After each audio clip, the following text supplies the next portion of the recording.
Benvidos e bons días.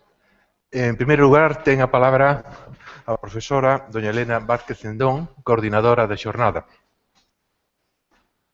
Moitas grazas, profesor Díaz Fierros. Bos días a todas e a todos. O obxectivo marcado pola sección de Natureza, Ciencia e Sociedade ao deseñar esta xuntanza foi crear un punto de encontro para recoñecer e coñecer o feito en modelización, sen esquecer unha aposta polo futuro, para coas achegas de todas e de todos afondar na comprensión global dos territorios e nomeadamente de Galicia. Buscamos alinearnos temporal e espacialmente cos obxectivos da acción da UNESCO ao declarar o ano 2013 como ano das matemáticas do planeta Terra. Na estrutura da xornada quixemos reflectir a componente multidisciplinar tan presente na modelización. Para o primeiro relatorio pensamos no profesor Amable Liñán, Premio Príncipe de Asturias en Ciencia e Tecnoloxía no ano 1993, xa vai 20 anos. Unha persoa cunha longa trayectoria en modelización que ten colaborado con intensidade en modelos que permitiron facer innovación e transferencia en combustión xunto co profesor Alfredo Bermúdez e o seu equipo, dende Galicia e en parte para Galicia. O relator ten un salientable currícula impregnado de amabilidade, achegas e xustos recoñecementos. Agardamos que falten uns cuantos. E como a sesión de hoxe, todo o feito lle leva tamén a implicarse no que está por facer e aposta co mesmo entusiasmo polas novas xeracións como presidente do proxecto Stalmat España. No ano da modelización do planeta Terra é para min de xustiza mencionar o profesor Lións, doctor honoris causa pola USC, quen adicou o seu discurso de investidura en xullo de 1989 precisamente á modelización do planeta Terra, o que recomendo escoitar no vídeo disponible na web da USC. O profesor Lións acuñou, entre outras moitas, a teoría da triloxía universal, modelado, análise e control, entendido este último, se me permiten a licencia, como as matemáticas preventivas. E control, no sentido de Lións, por terra, mar e aire, é o que hoxe nos van a amosar os relatores e relatoras que nos acompañan representando as achegas das universidades e centros de investigación galegos. Por aire, comenzaremos por Meteo Galicia. É unha parte da modelización moi próxima á cidadanía, e onde a dependencia dos datos, a fiabilidade e validacións das simulacións depende das dúas acepcións da palabra tempo. Agradecemos ao seu director, don Vicente Pérez Muñozuri, as súas achegas como relator e como difusor das xornadas. Por mar, quixemos facer presente o Campus de Excelencia do Mar da Universidade de Vigo e agradecemos ao seu director as xestións realizadas grazas a que contamos co relator Moncho Gómez Gesteira, a quen agradecemos que nos presente eventos extremos nas costas galegas. Auga en Galicia tamén é sinónimo de choiva, ríos e rías. Modelos que as encaucen e que implementen a triloxía universal do profesor Lións están tamén presentes no relatorio do compañeiro Jerónimo Puertas, quen amosará dende a UDC un traballo conxunto que deu lugar ao Código IBER. Agradecemos a SEMADE a súa participación no deseño da xornada. Auga encauza a terra. E ter recoñecemento en Galicia están ligadas á herdanza. Serán os compañeros do Campus de Lugo, Rafael Crecente Maseda e Inés Sante Rivera, os que nos presenten os principais sistemas de información xeográfica para analizar Galicia. E non quixemos esquecer a acción humana no planeta. E coa compañeira da USC, María Loureiro, nos preguntaremos ata onde chegan os modelos económicos. Esta intervención será como aparece en certas escrituras das nosas leiras, mar por medio, ou en versión século XXI por medio de Skype, xa que a nosa investigadora máis citada en Ciencias Económicas está na Universidade de Zacatecas, México, onde foi convidada pola Cátedra Cumes para presentar nestos momentos, ou cando amanezan en México, un taller de sustentabilidade. Esta é unha mostra da colleita, pero non quixemos esquecer a semente, e por iso quixemos facer presente na mesma xornada o gran labor dos mestres e docentes que vos adicades ao ensino. Agradecemos a presencia de todos os participantes e os que nos siguen por streaming, estudantes universitarios, colegas universitarios e do Consello e profesionais dos medios de comunicación. Recoñezo que despois de buscar os vosos perfis na rede, os que non vos coñecía, sería quen de facer valoracións tan positivas como as das persoas que farán os relatorios que xa están ao voso dispor. Grazas por dar sentido e valía a esta xornada. E nomeadamente os docentes de ensino medio presentes e a Agapema e Enciga, que xunto co programa Ponte de USC vos trasladaron o convite. Na mesa redonda desta tarde, das que sedes protagonistas, queremos reflexionar sobre a importancia de transmitir a modelización no ensino. A mesa que encauzará o tema está composta polo presidente da Agapema, o compañeiro Julio Rodríguez Taboada, do Centro Público Integrado dos Dices, o presidente de Estalmat Galicia, que acaba de incorporarse, o compañeiro Juan Viaño Rey, xunto con o noso primeiro relator, o profesor Amable Liñán, na súa faciana de director do proxecto Estalmat. A SEMADE, e como prolongación destas xornadas no ensino, dende o Consello da Cultura Galega queremos recoñecer e propiciar a creatividade e a transversalidade da modelización, co concurso que presentaremos esta tarde. Conta a túa terra con matemáticas. Para rematar, gustaríame agradecer a Rosa Neiros, o persoal do Consello, as compañeiras e compañeiros da sección, nomeadamente o profesor Díaz Fierros, o apoio ás xornadas, ao mesmo tempo que a todos os equipos de canais e de dirección de todos os centros e departamentos que, despois de recibir o correo do convite, nos regalaron unha parte do seu tempo para axudar a espallar esta pequena semente de coñecemento. Agardamos disfrutar con vos dos relatorios e dos debates, e desexo que dentro dunhos anos, que nes asinen o traballo do concurso, sexan quenes nos gobernen, e eles e elas transfiran a nosa terra o coñecemento en modelización. Mas nada, e moitas grazas por a vosa atención.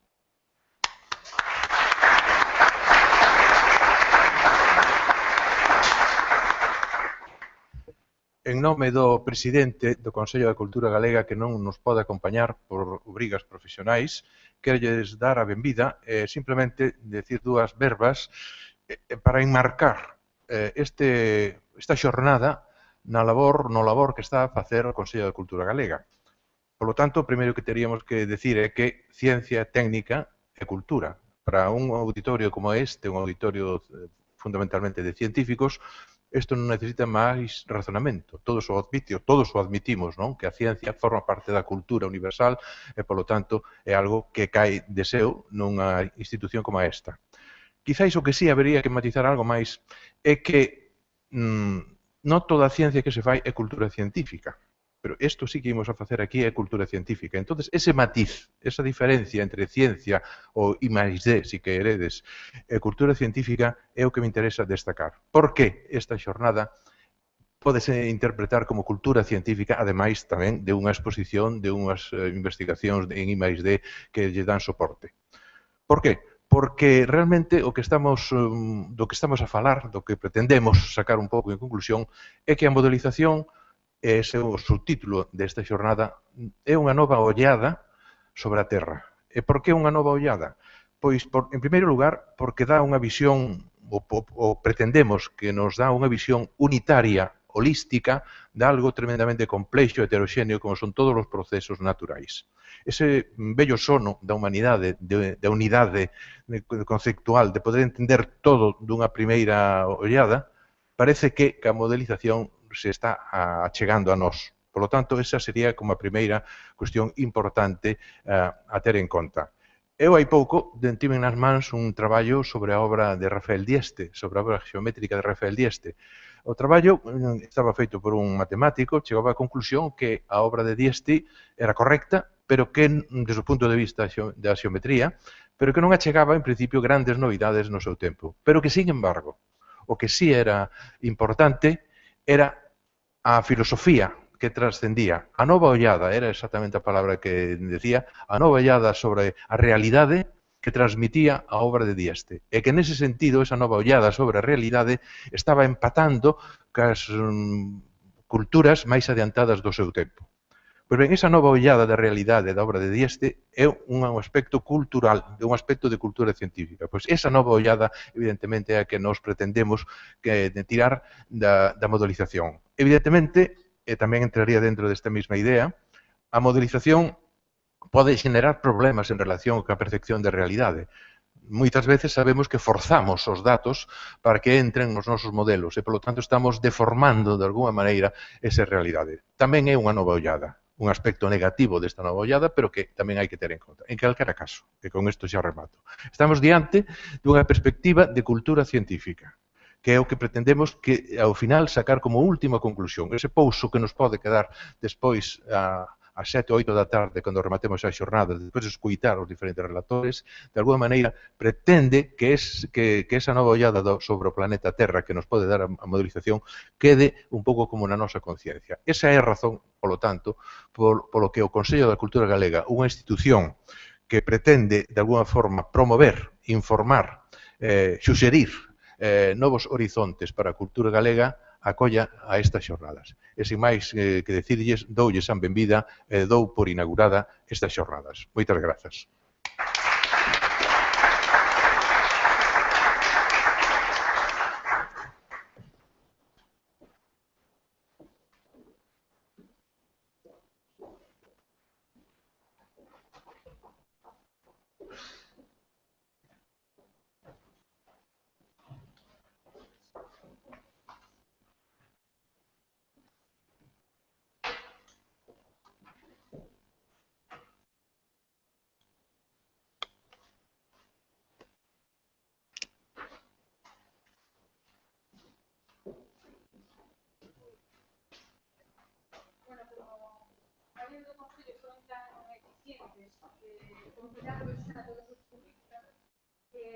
Lo interesante es escoitar a Mami, para todos os que coñecemos, por lo tanto queremos, simplemente sentimos admiración, seguro que será compartida cando remata a presentación,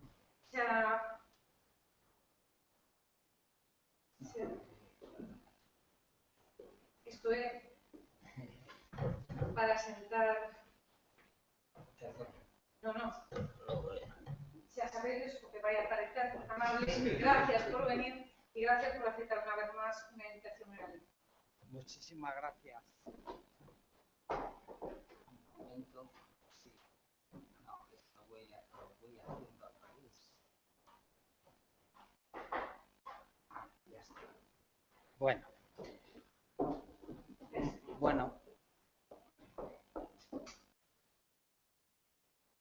Bueno, muchas gracias al Consejo de Cultura Gallega por esta invitación a venir una vez más a Santiago. A Santiago he venido en muchas ocasiones, vine por primera vez hace algo más de 40 años con mis hijos a verenar a Sanjenjo y una visita, no solamente un par de visitas, por lo menos mis hijos eran muy chiquitos, hicimos a Santiago. Luego no interrumpí de algún modo las visitas hasta que me llegó la invitación de Alfredo Bermúdez para dar alguna charla y luego empezar a participar con ellos en un proyecto que ha sido muy enriquecedor de mi actividad científica. Es decir, que me ha empujado a aprender junto con ellos, junto con Alfredo Bermúdez y Ferrín y Elena. Elena trabajaba en otro tema, pero también a mí me interesaba muchísimo y aprendí de ella, obviamente, mucho. Es decir, el venir a Santiago ha sido un placer para mí, muy enriquecedor. Y yo la charla que iba a dar aquí, yo pensé, no entendí bien el público que iba a tener. Yo pensé que iba a tener público de institutos, pero no, me refiero a niños o muchachos de institutos. Pero de todos modos la charla va a ser de tipo general, no van a aparecer apenas ecuaciones.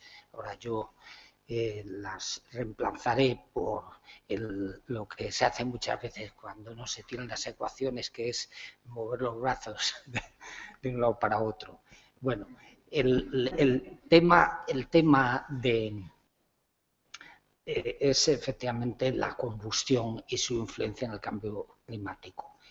La combustión se inició muy pronto, hace 500.000 años ya por el hombre, y se ha ido, su papel ha ido creciendo y ha tenido un cambio radical después de la revolución industrial, cuando se inició el uso de la combustión de los combustibles fósiles para producir energía mecánica. Y ese cambio que se inició al final del siglo XVIII, ese ha ido a más, y de manera que ahora quemamos más de 30.000 millones, más de casi 12.000 millones de toneladas anuales entre carbón, gas natural y petróleo. Quemamos una cantidad ingente anualmente de estos combustibles fósiles. De manera que en realidad los estamos quemando, bueno, hemos quemado casi la mitad casi tanto como las reservas que quedan de esos combustibles, y lo hemos hecho en un periodo de 140 años. Y en cambio lo que queda, al ritmo que lo estamos haciendo, quedaría para otros 30 años. Es cierto que van apareciendo nuevas reservas no probadas, si se quiere, pero estimadas, de los hidrocarburos, pero cada vez es más complicado y más dañino para el medio ambiente el extraerlo, de modo que es un tema verdaderamente dañino. La combustión, en definitiva, que es la que proporciona la energía básica para nuestras necesidades energéticas, pues representa el 80%. El otro 80%, la combustión de combustibles fósiles, carbón, gas natural y petróleo. Luego hay un 14% que son biocombustibles. Y cuando la gente oye esa cifra piensa en el uso de los biocombustibles modernos, como lo que se está haciendo en Brasil, donde el etanol que producen a partir de la caña de azúcar y de otras sustancias representa el 40% de la energía del país. Es decir, aporta el 40% del país. Pero ese es un caso singular, y aún así todo, la contribución al consumo mundial es pequeña. El 14% de que se habla es el 14% que se obtiene a partir de la leña en los países que se están iniciando su desarrollo, que están pasando de la modo de vida agrícola al modo de vida industrial. Todavía no han pasado, y esos son los que utilizan la leña como un combustible primario. Y la leña es un combustible que se regenera porque se vuelve a plantar la leña, y en un cierto tiempo pues se reproduce el combustible, y además cuando se produce la leña, como veremos, se absorbe el CO2 de la atmósfera. Bueno, en realidad el hombre, yo no sé si lo hago bien o no. Ya empiezo a cambiarla. No, ya lo estoy haciendo mal. No sé cómo, para ir marcha atrás, es aquí, en estas. Lo estaba haciendo, vale, muy bien. No, más antes. Para el principio. Sí. Vale. Muy bien. Bueno, para resolver los problemas de las emisiones y el consumo de los combustibles, hay que utilizar métodos científicos. Aquí tienen la definición de la edición del diccionario de 1984, del diccionario de la Academia de la Lengua, y de la ciencia, y es el conjunto de conocimientos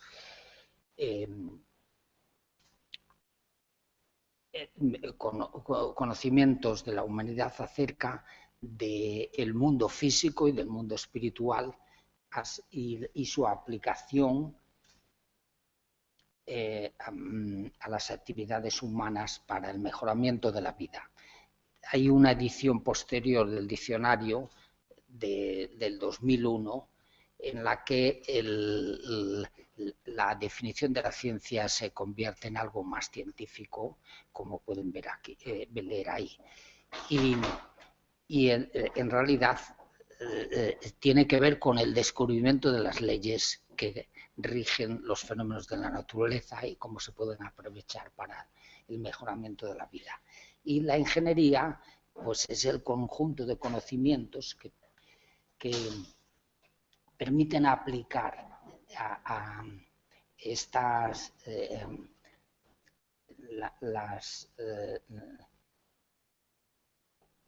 permite aplicar el saber científico a la utilización de los materiales y de las fuentes de energía mediante invenciones y construcciones útiles para el hombre.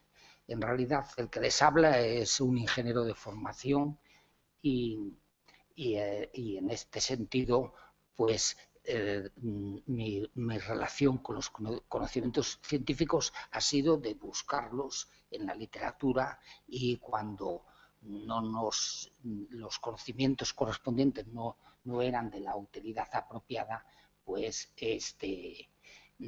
tratar de complementarlos con las investigaciones convenientes.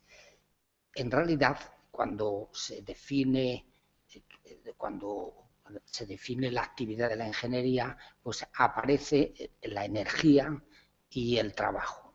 Y en realidad estos son dos componentes de la actividad humana que han jugado un papel importantísimo durante toda nuestra historia. La energía es la cualidad que tienen los cuerpos, que se manifiesta en su capacidad para realizar trabajo y calor, y producir calor. En realidad, estos dos conceptos, trabajo y calor, no eran conocidos de la humanidad, nada más que de un modo vago, es decir, de un modo vago pero efectivo, no hay duda ninguna. Es decir, antes del siglo XVIII ya. Hay que esperar al siglo XVIII para que aparezcan, quizás a finales de las ecuaciones de Newton, del periodo de Newton, ya empieza a aparecer el concepto de energía, pero aparece más claramente durante el siglo XVIII. Digo, el de trabajo y energía mecánica.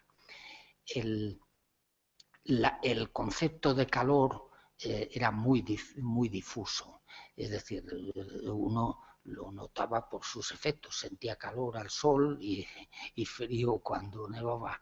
Es decir, era una cuestión de sensaciones, pero no había un tratamiento científico.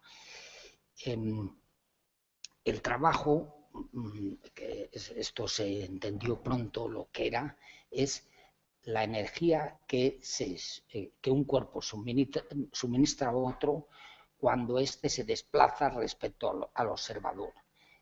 Se calcula multiplicando la longitud recorrida por la componente de la fuerza en la dirección del desplazamiento. Es decir, es el producto escalar de la fuerza por la velocidad. Este es el trabajo. Y la energía es lo otro. Pero y el calor no estaba bien definido. Lo que sí sabía la humanidad desde muy pronto es que en la combustión se producía calor. Lo que no se sabía bien era cómo llegaba el calor al cuerpo humano, al hombre. La humanidad estuvo utilizando el calor proporcionado por el fuego para iluminar la vivienda, bueno, el calor, no, bueno, también el calor, porque la energía radiante es fotones y los fotones aportan energía. Había utilizado el calor proporcionado por la combustión para calentarse, iluminar la vivienda, transformar los alimentos y en definitiva, pero y eso había facilitado mucho su vida. También lo utilizaban para calentar los materiales, para fundirlos y producir nuevos materiales. El trabajo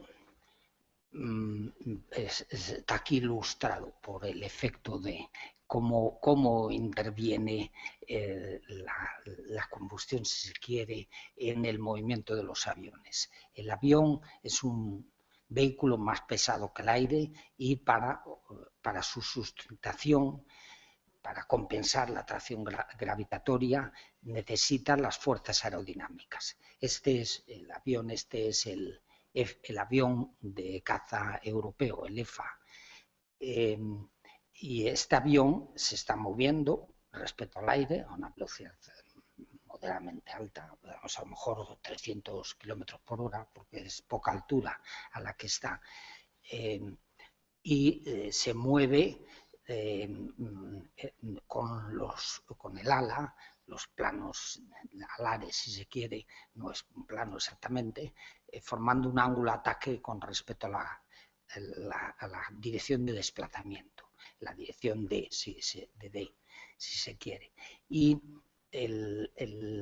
las sobrepresiones que aparecen por debajo del ala y la depresión que aparece por encima, debido al movimiento relativo, que son proporciones a la presión dinámica del aire en este movimiento relativo. Esto es lo que produce la sustentación que equilibra el peso. Y en realidad, en ese mecanismo, ni la fuerza, si se mueve, digamos, horizontalmente, ni la fuerza gravitatoria ni la fuerza de sustentación cambian la energía del avión. Solo cuando la sustentación se hace más grande que el peso, empieza a adquirir cantidad de movimiento en el sentido vertical y aumenta la velocidad del avión en ese sentido. Para la resistencia se debe a la fricción y la energía cinética que se introduce en los extremos, se introduce en el fluido cuando pasa por encima y por debajo del ala.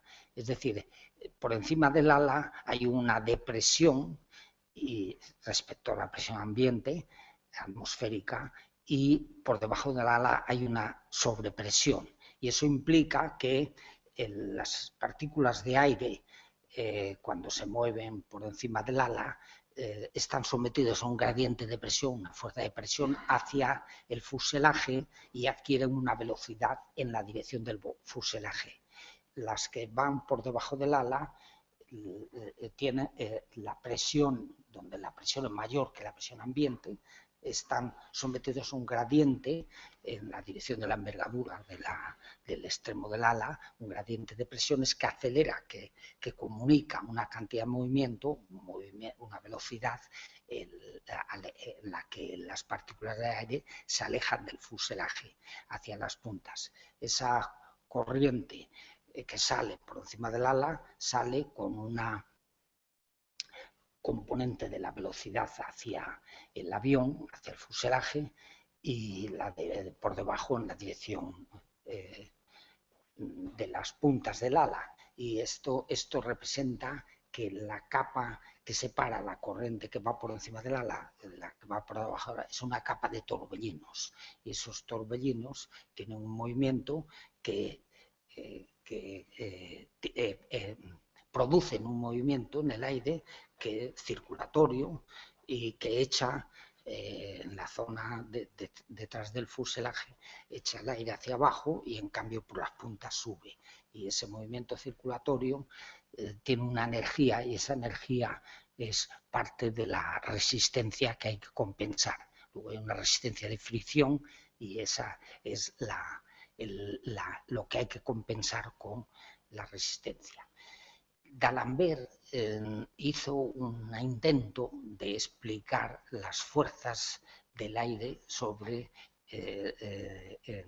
la resistencia del aire al movimiento de los cuerpos. Y en esa teoría D'Alembert no incluía efectos viscosos ni estos efectos tridimensionales. Bueno, la teoría es muy primitiva, pero llegaba a la conclusión de que en el movimiento del aire alrededor de un cuerpo ni había sustentación ni había resistencia. Es decir, que bueno, eso quizás lo de la sustentación es posterior, pero los fluidos ideales no dan ni sustentación ni resistencia. Pero cuando aparece esta capa de torbellino es porque los efectos viscosos, lo que pasa en la capa límite, tiene un papel fundamental y aparece la resistencia. De modo que y aparece la sustentación. Pero los ingenieros aeronáuticos decimos que D'Alembert lo que pretenden los ingenieros aeronáuticos es dar la razón a D'Alembert de que no había resistencia en el movimiento relativo de los cuerpos. Y efectivamente en un avión de transporte moderno la resistencia es 15 o 20 veces más pequeña en el vuelo de crucero a la sustentación. Es decir, que es muy pequeña. Y eso ya se descubrió por los hermanos Wright en 1903, que se dieron cuenta que con alas de gran envergadura, de un modo experimental, se dieron cuenta de eso, que la resistencia era la 10ª parte de la sustentación. Y por eso se lanzaron a hacer el motor. Un momento, vuelvo. Este es un avión, el Airbus 380. El Airbus 380 puede llevar hasta 600 pasajeros, es un avión muy grande, desarrollado en Europa por Airbus, y lo mueve el Rolls-Royce Trent 900. Este motor muestra cómo se puede transformar en la energía química o térmica, más que térmica, química, del combustible en energía mecánica. La combustión, para que cuando se hace la combustión a presión atmosférica al ambiente, como pasa en las chimeneas, no hay la energía suministrada al aire, se invierte en aumentar la temperatura y como es prácticamente a presión constante, porque la diferencia de presión entre la chimenea, el fuego y el ambiente es pequeña, pues ahí cuando se suministra calor al aire se expande y al expandirse empuja a los gases fríos del ambiente y produce un trabajo, una fuerza por el desplazamiento. Y ese trabajo se traduce en que el calor que se necesita para aumentar la temperatura del aire a presión constante es más grande que el calor específico cuando se hace en un recinto cerrado en que no hay expansión de los gases. Y esa diferencia de calor específicos es un indicio de que hay una transformación de energía térmica en energía mecánica. Y eso no se descubrió hasta finales del siglo XVIII, con lo de los calores específicos, pues o a principios del siglo XIX, por Boyle-Mariot y Charles, es decir, fueron los que descubrieron esa diferencia entre los calores específicos. pero simultáneamente hubo experimentos de Ramford cuando estaba taladrando cañones que mostraban que había una transformación de energía mecánica en térmica, es decir, y eso es a finales del siglo XVIII. Para que la combustión genere trabajo, hay que hacer la combustión en recintos limitados, cerrados, casi cerrados. Esto no es un recinto estrictamente cerrado, pero la combustión que ocurre en la cámara, la zona roja angular que hay antes de los álabes de la turbina, que hay detrás, en esa cámara es donde se produce la inyección del combustible y la combustión. Y los gases, pero en esa cámara la presión es alta. De hecho, la relación de presión entre la cámara y el ambiente pues es 18, 20, 30 a 1. Es una relación de presión muy alta la que hay entre la cámara y el ambiente. Es decir, se suministra el combustible en la cámara a una presión alta para que luego los gases, al expansionarse, empujen a los álabes de la turbina y adquieran una velocidad. Además, si se dejan expansionar al ambiente. Para proporcionar la energía, para aumentar la presión de los gases que entran del aire, que entra a la cámara de combustión, hay que poner un compresor delante. Lo que hay delante de la cámara de combustión. Hay en realidad en el tren 900, bueno, y en muchos otros turbofans hay, pero vamos en particular en este, en realidad hay 3 ejes, 3 compresores distintos, o más que compresores, hay un fan, que es un ventilador carenado que está en el exterior, es como una hélice carenada. Y esa hélice la mueve la turbina última, la que está a final del motor. Y esa unión entre el ventilador, el fan, que mueve una cantidad grande de aire aguas abajo. Es decir, el fan recoge el aire que viene con una velocidad, se aumenta la velocidad del aire, por el fan se echa aguas abajo y para adquirir una velocidad del orden de 400 metros por segundo relativo al aire que llega. Y ese es el fan. Lo tiene que mover la última etapa de la turbina. Luego hay 2 etapas de compresión. Dos etapas de compresión. La compresión conviene hacerla escalonadamente porque es muy difícil conseguir que en el proceso de transmisión de energía de la turbina al compresor no se pierda energía, porque se eliminaría la posibilidad de utilizar el motor de reacción. Si se utiliza toda la energía, si no se puede utilizar toda la energía que sale de las turbinas para ir al compresor, se pierde parte de la eficiencia. Entonces hay 2 etapas y cada una de ellas la mueve un eje que va coaxial con el más interior, que mueve el fan, y este es una muestra, esto representa una muestra de la complejidad de los sistemas que producen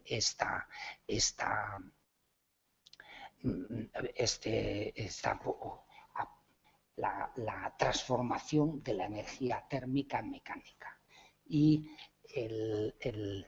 bueno, voy a dejar esto para más adelante, pero lo que sí quiero decir es que en los motores de reacción tradicionales no había nada más, no eran de doble flujo, era un flujo único y pasaba todo él por la cámara de combustión. Había un compresor y luego una turbina detrás y pasaba todo por la cámara de combustión. Y el gas salía aguas abajo y el gasto de aire por unidad de tiempo a través del reactor, multiplicado por el incremento de velocidad, lo que da el empuje. Y ese gasto de aire, esa velocidad de salida era más alta que en el caso de los motores de turbofan. En el motor de turbofan se incrementa una fracción del aire que llega al motor, una velocidad pequeña, pero es una masa grande la que pasa por el turbofan y eso da el empuje necesario.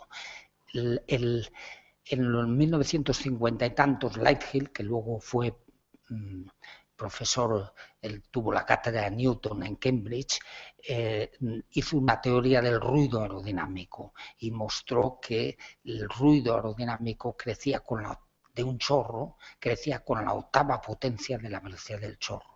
Entonces, reducir la velocidad de chorro ha implicado reducir el ruido de los motores de reacción. Hay mucho menos ruido que había en los años 1970 antes de iniciarse el uso de... Bueno,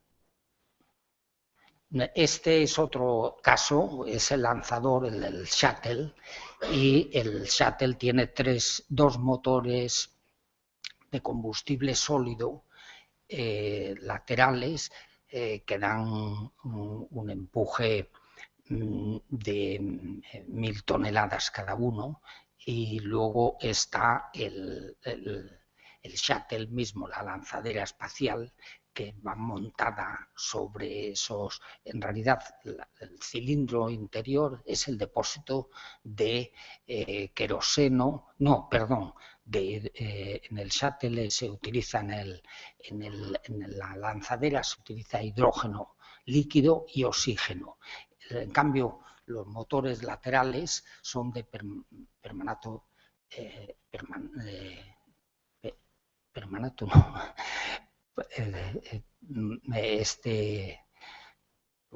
perclorato amónico, y son y un material plástico de unión de los cristales, y esos dos también proporcionan un empuje al despego de 1000 toneladas. Es decir, bueno.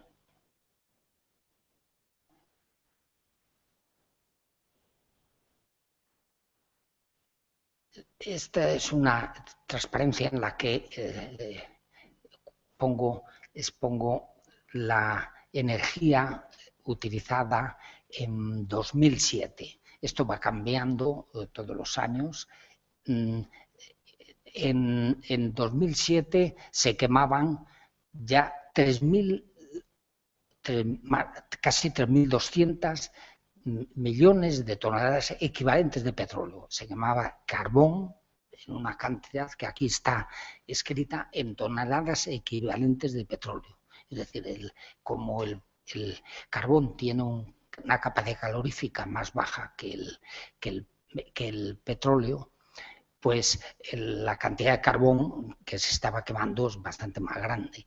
Es decir, en realidad, esta es la cifra del 2007. Si pusiésemos la cifra de 1995, aparecería aquí 2.000 millones de toneladas.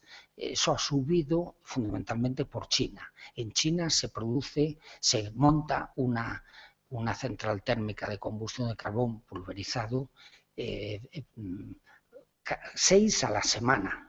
Se están montando, de modo que son unas cifras ingentes las que de carbón que se está, y con el CO2 asociado, como veremos. De petróleo se quemaban casi 4.000 millones de toneladas anuales, y de gas natural, esto, aunque se mide el consumo de gas natural en metros cúbicos, pero claro, un metro cúbico pues es poco, se puede medir en kilos, vamos. Pero es lo equivalente energéticamente al petróleo, pues es 2.630. Ya en 1953, que el consumo energético era 5 veces más pequeño que el que tenemos ahora, de los combustibles fósiles, desde 1953 a 1973 se multiplicó por 5 el consumo de gas natural y por 4 el consumo de petróleo. Eso para dar una idea de ese ritmo creciente, pero rapidísimamente creciente del consumo energético, el pánico que se produjo cuando en 1973 se produjo la primera subida del petróleo y la primera crisis energética. Las otras, la energía hidroeléctrica y la energía nuclear, son bastante más pequeñas, es decir, es casi la 10ª parte de los anteriores. Es decir, que por eso esto representa, los combustibles fósiles representan el 80% de la energía actual. Las cifras, entre paréntesis, son las correspondientes a España. En España la energía hidroeléctrica representa un tanto por ciento más alto y la nuclear parecida a un tanto por ciento más alto de la energía de los combustibles fósiles. Bueno, vamos a ver.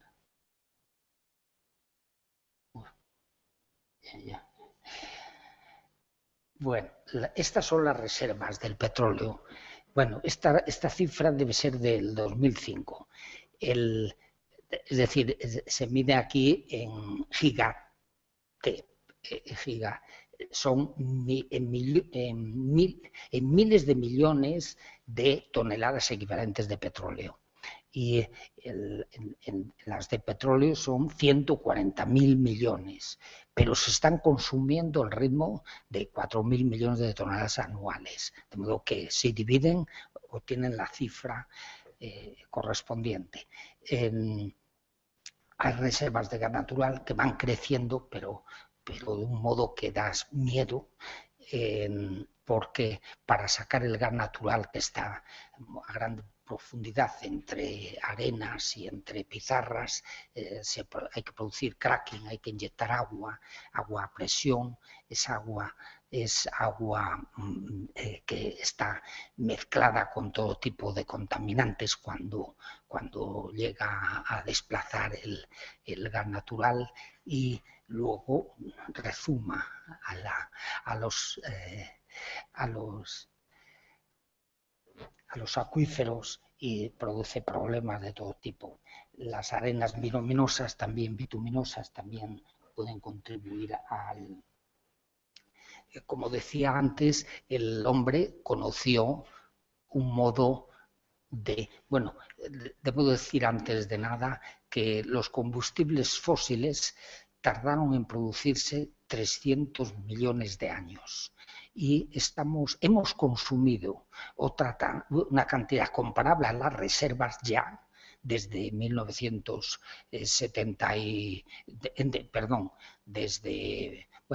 teóricamente 1860 o 1870, cuando empezó el despegue.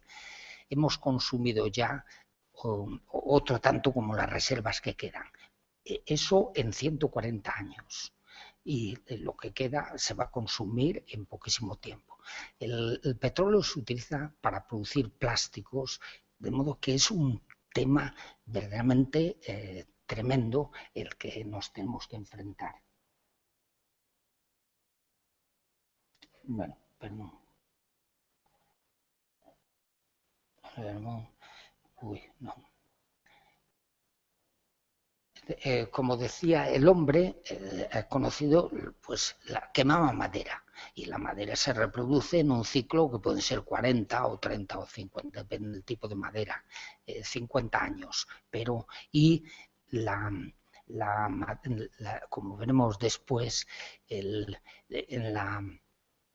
al quemar la madera, pues estamos produciendo CO2 y vapor de agua, en realidad, y calor y radiación luminosa. El calor es lo que viene de la radiación del hollín. Luego lo explicaré. En el fuego hay una llama de difusión donde se quema el combustible con el aire ambiente y esa bordea la zona donde a alta temperatura se producen aglomeraciones de aromáticos, especies aromáticas que producen el degradamiento al aumentar la temperatura del material combustible. Se forman el hollín, soot, y esas son partículas que cuando las que vemos, las que radian a alta temperatura, a temperaturas del orden de 1200 Kelvin o 1300 Kelvin, pues están radiando una luz amarillenta o roja y esa luz proviene de una fracción másica que hay de hollín en el interior, que es se mide en partes por millón. La fracción másica del hollín en el gas que hay interior es 1 a 1.000.000, pero radia. Es muy efectivo en radiar y esa radiación es lo que calienta a la gente, y cuando se pone cosas sobre el fuego, pues también ya la convección directa.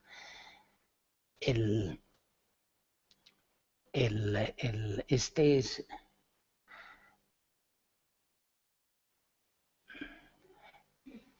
cuando uno mira la llama, pues ve una cosa caótica que se desplaza, que está bailando continuamente de posición, y que ya pueden entender lo difícil que es modelizar estos movimientos caóticos que tienen las llamas.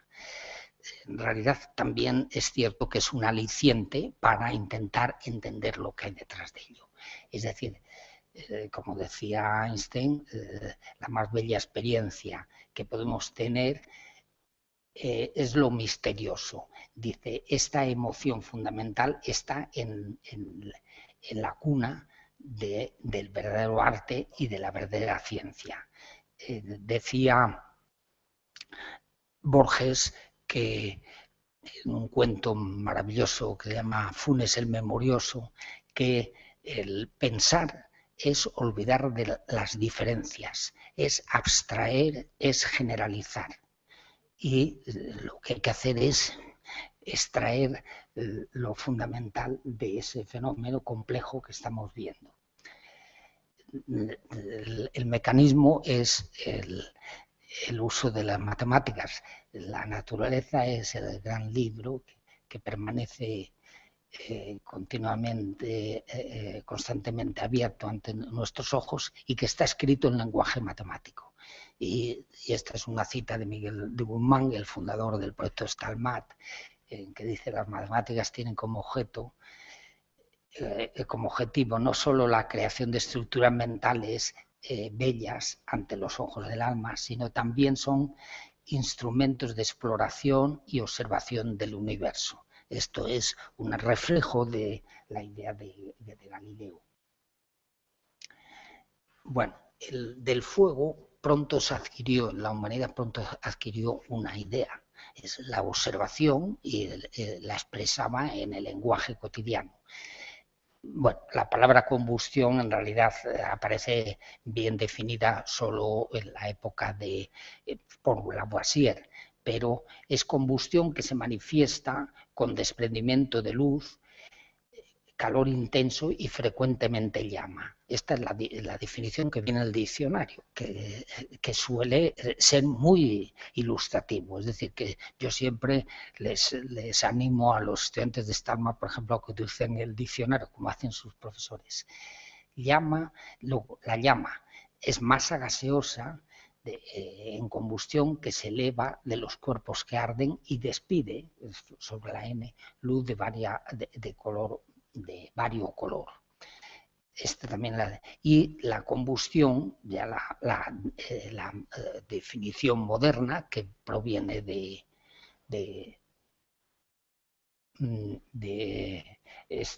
Lavoisier, pues está abajo. Es una reacción química en que ocurre generalmente en fase gaseosa entre el combustible, como los hidrocarburos líquidos, el gas natural o el oxígeno del aire. La reacción genera calor y radiación, no reacción, radiación luminosa. Es Lavoisier, que murió guillotinado, murió en la guillotina, a pesar de que había contribuido de un modo fundamental a resolver el problema de los nitratos, de la falta de nitratos de Chile para la producción de la pólvora en la Revolución Francesa. Pero las envidias condujeron a que le cortaran la cabeza. Bueno, volviendo a Lavoisier se dio cuenta de la definición que venía antes, se preocupaba precisamente de la combustión porque buscaba obtener un premio de la Academia de Ciencias de París para el mejor sistema de iluminación de París. La iluminación se hacía con sebo, con aceite de ballena, con queroseno, que encontraban. Y para el modo más eficiente de hacer eso, pues necesitaba ver la luz que emitía y introdujo sistemas para medir la luz. Pero luego también se dedicó a hacer observación cuantitativa, a medir lo que ocurría, y es el que descubrió que la combustión es una reacción química entre una componente del aire que dejó de ser un elemento de la naturaleza, uno de los 5 elementos de la naturaleza, y en la reacción se producía, es decir, era una combinación con el combustible y el oxígeno del aire, se producían óxidos, una vez gaseosos, otra vez sólidos, y esos productos, los productos de la combustión, estaba el CO2 y el vapor de agua. De manera que el calor. El calor lo consideraba, como la teoría del calórico, un elemento imponderable que no tenía peso y que se desprendía en la combustión, pero no tenía ese concepto de la energía moderno, de la energía térmica. Faraday llega a la combustión después de que entrara a trabajar con Sir Humphrey Davy en la Royal Institution de Londres. Esta Royal Institution es como un ateneo científico que instituyó el conde Ramford, que es el que puso el dinero para la institución, y allí nombró de director de la institución a Sir Humphrey Davy. Sir Humphrey Davy es el que hizo los primeros estudios, bueno, descubrió 5 o 6 elementos, pero hizo los primeros estudios de cómo era la combustión, cómo se propagaba en una mezcla reactante gaseosa en un tubo. Cuando se hacía la ignición en un extremo, entonces viajaba la llama hacia el otro extremo, y observó que si se ponía una malla se impedía el paso de la llama. Entonces inventó la lámpara de seguridad de los mineros, que detecta el problema al llevar la lámpara, que es una vela encapsulada en una malla metálica. Cuando hay grisú fuera, el metano fundamentalmente, pues la llama no se propaga de la vela al exterior, pero se detecta enseguida la presencia y eso empezó a salvar vidas humanas, y tuvo un impacto fenomenal en el desarrollo de la revolución industrial. Sin ese hubiera sido un desastre. Todavía hoy día en China mueren 10 personas diarias como consecuencia de los desastres en las minas y se ha reducido a la tercera parte porque han empezado a cerrar las minas viejas antiguas, es decir, que no responden a los niveles de seguridad. Y esto lo digo para que entiendan todos los beneficios y los problemas de la combustión del carbón. Lavoisier introdujo, dio clases, daba las conferencias de Navidad a los niños más, como digamos, dotados de Londres, que venían de los institutos de Londres a esas conferencias y los daban en la Royal Institution. Él había llegado, Faraday había llegado a la Royal Institution porque así le dieron era encuadernador de libros, aprendiz de encuadernador de libros, pero leía los libros que pasaban por sus manos para encuadernar, muchos de ellos, y le dieron unas entradas para ir a la Royal Institution a ver a Lavoisier, a Humphrey Davy, a dar unas conferencias, y escribió unas notas y se presentó para decir: yo querría trabajar con usted de aprendiz, y efectivamente le contrató. Decía él que en la vela estaba toda la física y la química conocida en esa época y la que hay hoy. La vela tiene cera. La cera es una parafina de una cadena larga de hidrocarburos y unos 20 carbonos, y se funde debido al calor que llega por radiación de la llama de la vela, y se forma una charca, y en la charca hay un movimiento circulatorio del líquido que va hacia la mecha que está en el centro, y porque allí la temperatura superficial es más alta y la tensión superficial más pequeña, entonces hay ese movimiento de aporte y luego sube por capilaridad el líquido y está sometido a ese calor intenso de la radiación, fundamentalmente, que viene de la llama y de la radiación y de la conducción. Y se produce ya la gasificación del combustible y este viaja hacia afuera, hacia las regiones de menor concentración por difusión, que es el mecanismo correspondiente, y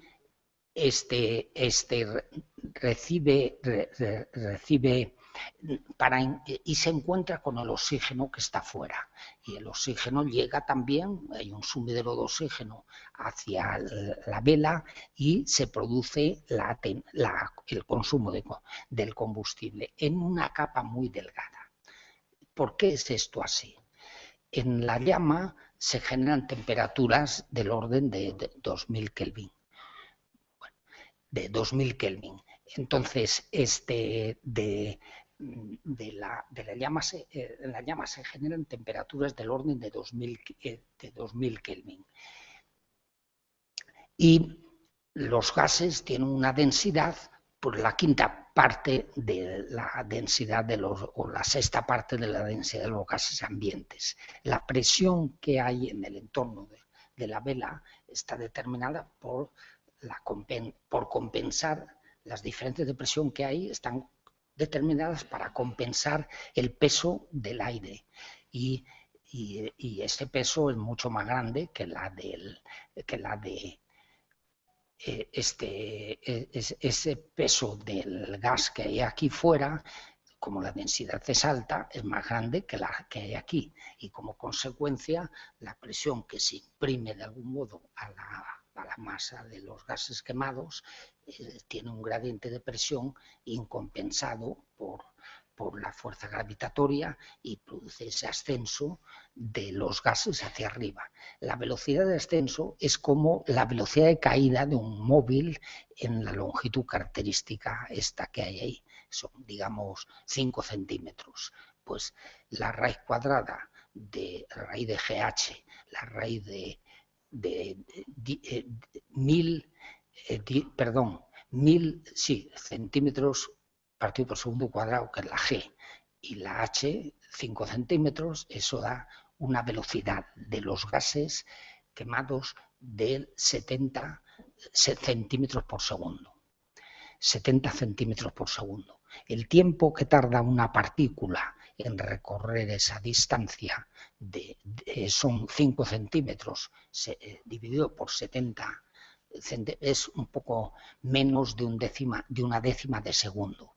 Pero a alta temperatura, si se ha hecho la ignición, a alta temperatura, los tiempos característicos que se necesitan para consumir cuando se mezcla el reactante y el combustible a alta temperatura son del orden de 10.000 veces más pequeños o 1.000 veces más pequeños, 1.000 veces más pequeños. Por esa razón, el combustible y el aire no coexisten nada más que en una capa delgadísima, la necesaria para que se mezclen, para que pueda haber reacción química que se mezclen. De modo que los reactantes se difunden transversalmente hasta que encontrar el aire y el oxígeno al revés. Y se produce en la combustión una llama de difusión. Y el hollín, que cuando llega, atraviesa la llama, se reacciona inmediatamente hasta alta temperatura con el oxígeno y la mayor parte del hollín desaparece en esta zona próxima. Quedan partículas microscópicas de hollín que pueden llegar a los pulmones, que afectan a... Bueno, la combustión, en realidad se descubrió pronto que era una reacción química, como si dijéramos, entre el combustible y el oxígeno al aire. Para un hidrocarburo, esa combustión produce CO2 y vapor de agua, y en cantidades solo 1000 veces más pequeñas, contaminantes, especies contaminantes. Es decir, las especies principales son H2, o vapor de agua y CO2. Y hay una relación de estequiometría que está aquí representada, 11 moléculas de oxígeno por molécula de N-etano, que es el etano, 7 carbonos, 16 hidrógenos, y produce esa combustión. En la combustión se conserva la masa. Esa es la primera ley de conservación que introdujo Lavoisier. Se conserva la masa. Se produce una energía térmica que en realidad es energía térmica asociada al movimiento de agitación de las moléculas. Y eso no se descubrió hasta mucho más tarde. Bueno, hoy tengo que seguir a toda velocidad, termino. El nitrógeno apenas se comporta casi como inerte, pero no es esencialmente inerte. A alta temperatura, como demostró Zeldovich, que describió el mecanismo, a alta temperatura y en la llama se produce oxidación del nitrógeno. Y esa oxidación ocurre a alta temperatura suficientemente deprisa para producir el NO, pero es lenta, muy lenta a baja temperatura. Y va seguida, en realidad es una reacción que es consecuencia de las colisiones entre el oxígeno atómico y el nitrógeno, y producen NO y N. El N es mucho más inestable que el oxígeno, y en cuanto se encuentra con el oxígeno molecular, produce NO y O, y esta es una reacción muy rápida, de modo que todo el NO todo el O que aparece en la primera reacción, todo el N que aparece en la primera reacción desaparece en la segunda, y el efecto por las dos escalas dispares de tiempo de reacción, el efecto global, esta reacción global. Y esta reacción global. Bueno, los biocombustibles son carbohidratos, y los carbohidratos son carbonos que están unidos, tienen 4 enlaces, un H llena un enlace y el OH llena otro, y los dos enlaces que quedan se unen a los carbonos adyacentes, y el elemento básico del hidrato de carbono es el CH2O. Cuando reaccionan estos hidratos de carbono que componen la leña, por ejemplo, y la mayor parte de los biocombustibles, reaccionan con el oxígeno en el aire, se produce CO2 y H2O, más calor. Esta reacción es justo la inversa de la que ocurre por la fotosíntesis, en la que con los fotones que recibe la planta en la clorofila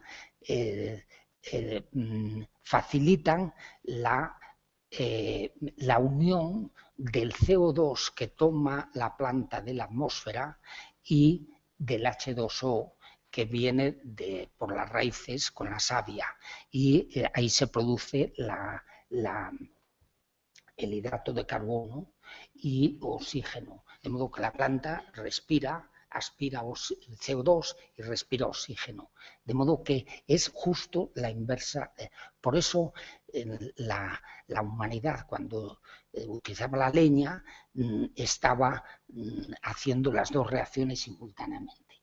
Bueno, y lo que quería decir es que efectivamente en los hidrocarburos aparecen especies intermedias, aparecen una variedad de radicales, porque no ocurren directamente porque chocan una molécula del hidrocarburo con 11 de oxígeno para dar... No, eso no ocurre así en la fase gaseosa donde se producen las reacciones, sino que aparecen especies intermedias, radicales, que son especies muy reactivas y producen la degradación hasta llegar a los productos. Y bueno, yo creo que voy a tener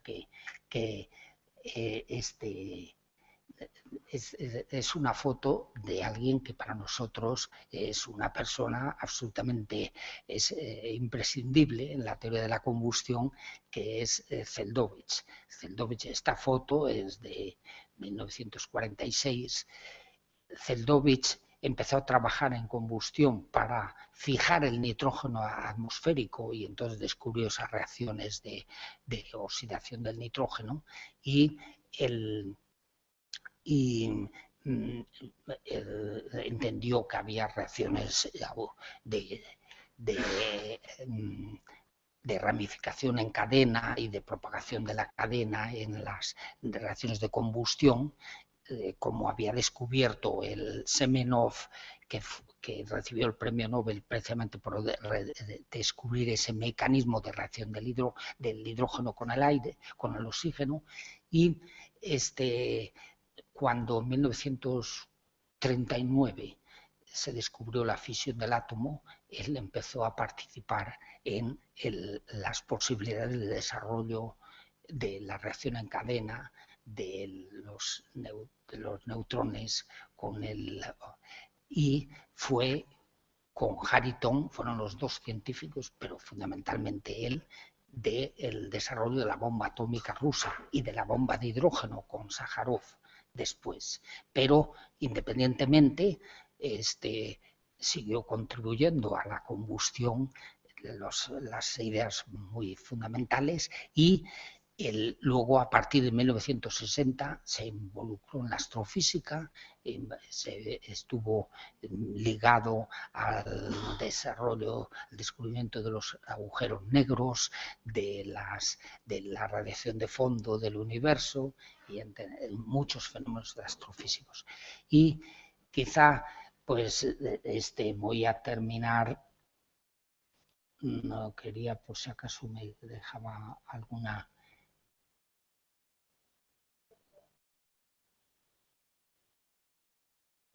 Bueno, lo que no he dicho es cómo influye en el cambio climático y permítanme que les diga simplemente unas palabras. El problema del cambio climático es que la Tierra recibe la radiación del Sol, que es en torno a la luz visible. El Sol, las capas exteriores están a 6000 Kelvin y la luz que emiten es del orden tiene una longitud de onda que es del orden de la visible. Se mide en décimas de micra. En cambio, la Tierra, luego de esa radiación que viene del Sol, una parte se refleja y se reflejaba, por ejemplo, en las superficies heladas del Ártico, que eran blancas y reflejaban el 80% de la radiación incidente. Se está fundiendo el Ártico y aparece agua y el agua absorbe el 80% de la radiación que llega del Sol. El equilibrio se establece cuando la energía emitida por la Tierra equilibra a la del Sol, pero eso lo hace a la temperatura de equilibrio de la Tierra, que son 300, algo menos de 300 o 300 Kelvin. Esa energía del infrarrojo la absorbe fuerte. Bueno, la que más absorbe de la atmósfera es el CO2 y el CO2 está creciendo. Antes era una especie inerte, no dañina, y de repente se convirtió, como los otros contaminantes de la atmósfera, las cenizas volantes, los óxidos de nitrógeno, los óxidos de azufre, las partículas que son contaminantes, que son en cantidades pequeñas pero muy dañinas. El CO2 se ha convertido, por razones inesperadas, les aseguro que ni yo ni de la mayor parte de los científicos que estaban involucrados nos dimos cuenta de que estaba subiendo la concentración del CO2 a valores que hacen que lo convierten la atmósfera en una manta que aumenta la temperatura de la Tierra. Va a aumentar posiblemente antes del año 1950, 6 grados. Y la respuesta es no lineal y catastrófica, de modo que es absolutamente estúpido el no considerar los efectos de la emisión de los óxidos de carbono en el ambiente. Y el desconocer esto, sigue habiendo en el Tea Party en Estados Unidos, la mitad de los candidatos republicanos al Senado y a la Cámara de Representantes siguen negando el cambio climático. Y es una cosa absolutamente demostrada. De modo que esto es lo último que quería decir. Muchas gracias.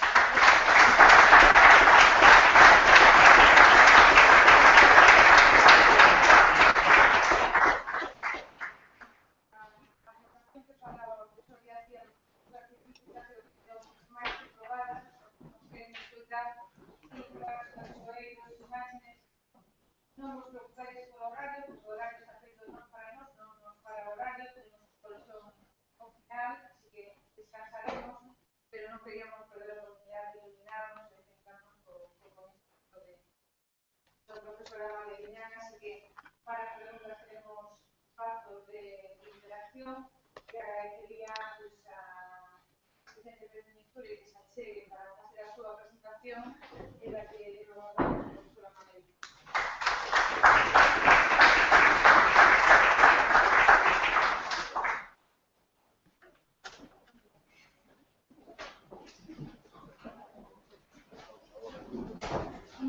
Podemos hacer, facemos esta charla, luego facemos a presentación e a pausa, ¿vale?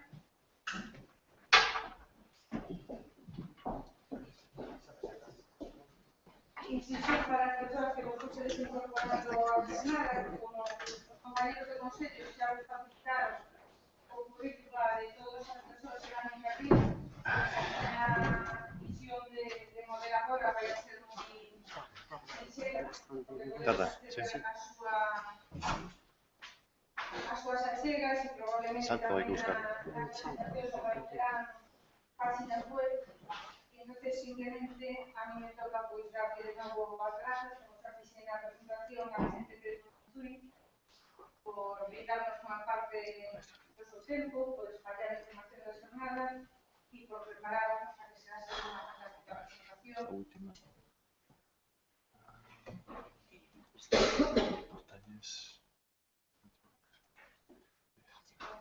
¿Qué tiene que ser PDF o PPT?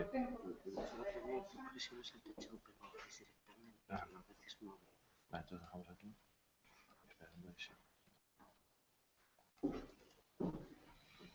¿Y esto cómo se pone? Es que yo soy de los de PPT, del PowerPoint.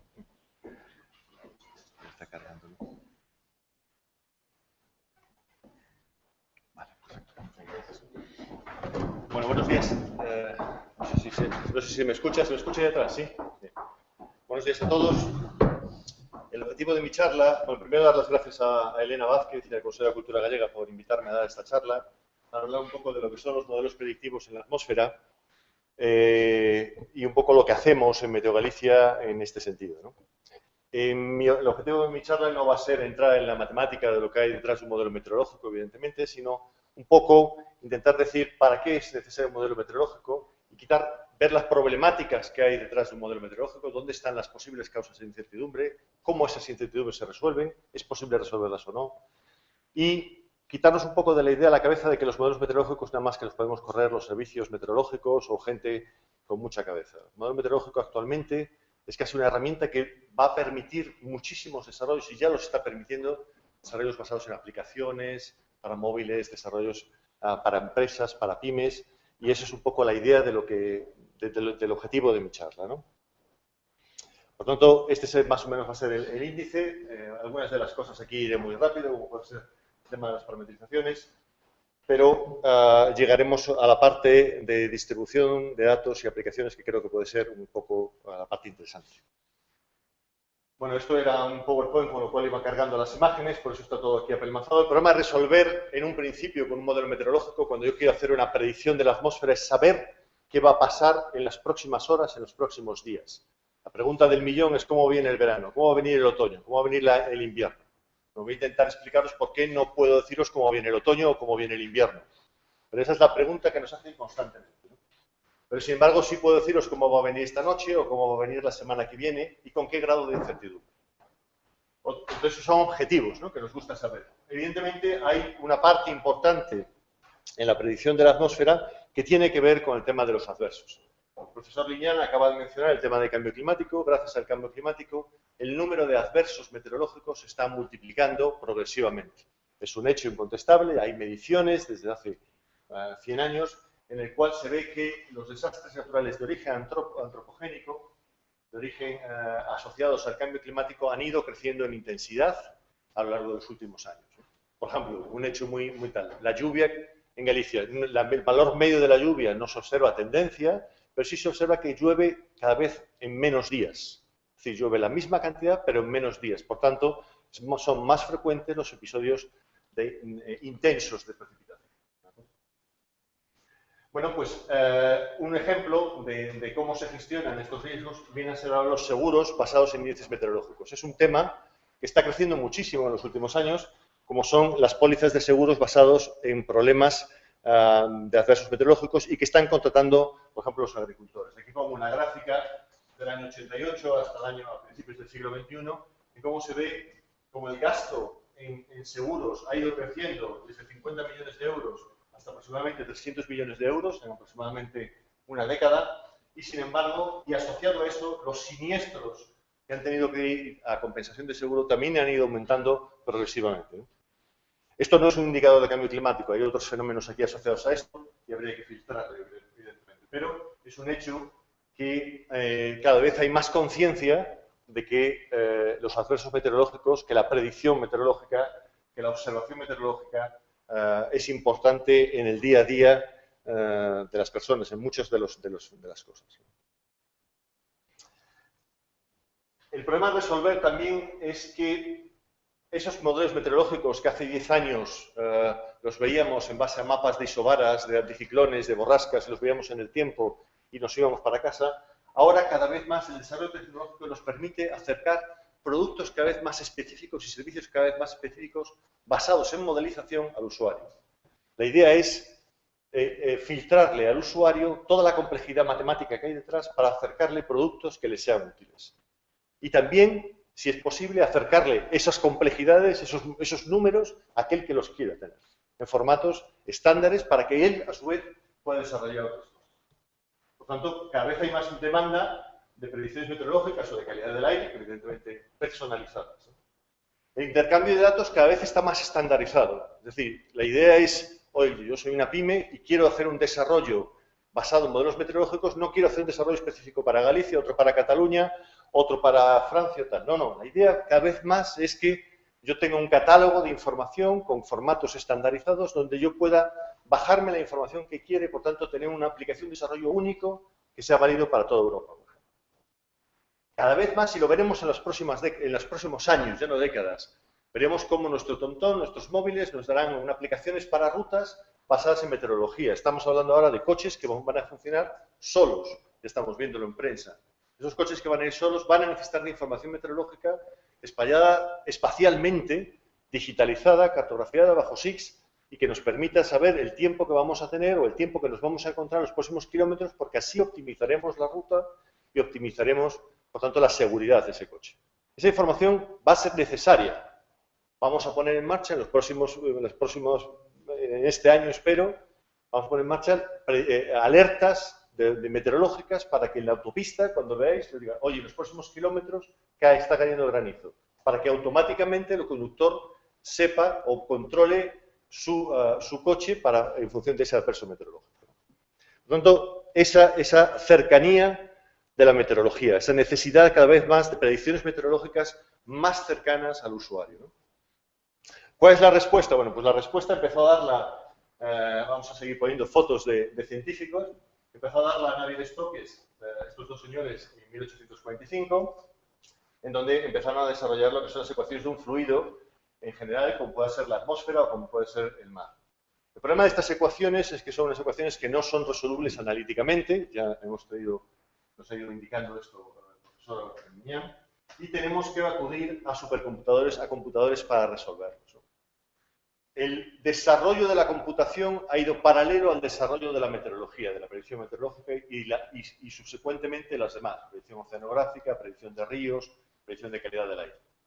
Ha ido paralelo, es decir, se ve como el desarrollo en la computación ha ido mejorando cada vez más la computación. Vamos a poner algunos ejemplos. ¿Qué es lo que estoy al final desarrollando? Pues aquí estoy desarrollando este conjunto de ecuaciones que no veis desde ahí atrás, que son ecuaciones en derivadas parciales espaciotemporales, complejas, en donde tengo ecuaciones de pronóstico para las velocidades, ecuaciones de pronóstico para el contenido de agua, para las tres fases, ecuación de pronóstico para la presión, ecuaciones de estado, etcétera, etcétera, etcétera. Hablaremos un poco de ese tema. ¿Cómo han evolucionado los modelos meteorológicos? Pues el primer modelo meteorológico empezó en el año 50, es decir, hace nada, hace 60 años se hizo el primer modelo meteorológico que tenía una resolución de 300 kilómetros y un solo nivel, un nivel barotrópico, a los 500 hectopascales. Fue el primer modelo que salió. A la vez que se fueron desarrollando los ordenadores, fueron mejorando. Bueno, este modelo se corría en un pedazo bicho que, bueno, que ocupaba, no sé, lo que es el CESGA hoy entero y que solamente cuando corría con eso, ¿no? A partir de ahí, progresivamente, aquí vemos en esta tabla, desde los años 50 hasta el primero del año 2000, los modelos han ido mejorando. Podemos verlo aquí en la resolución.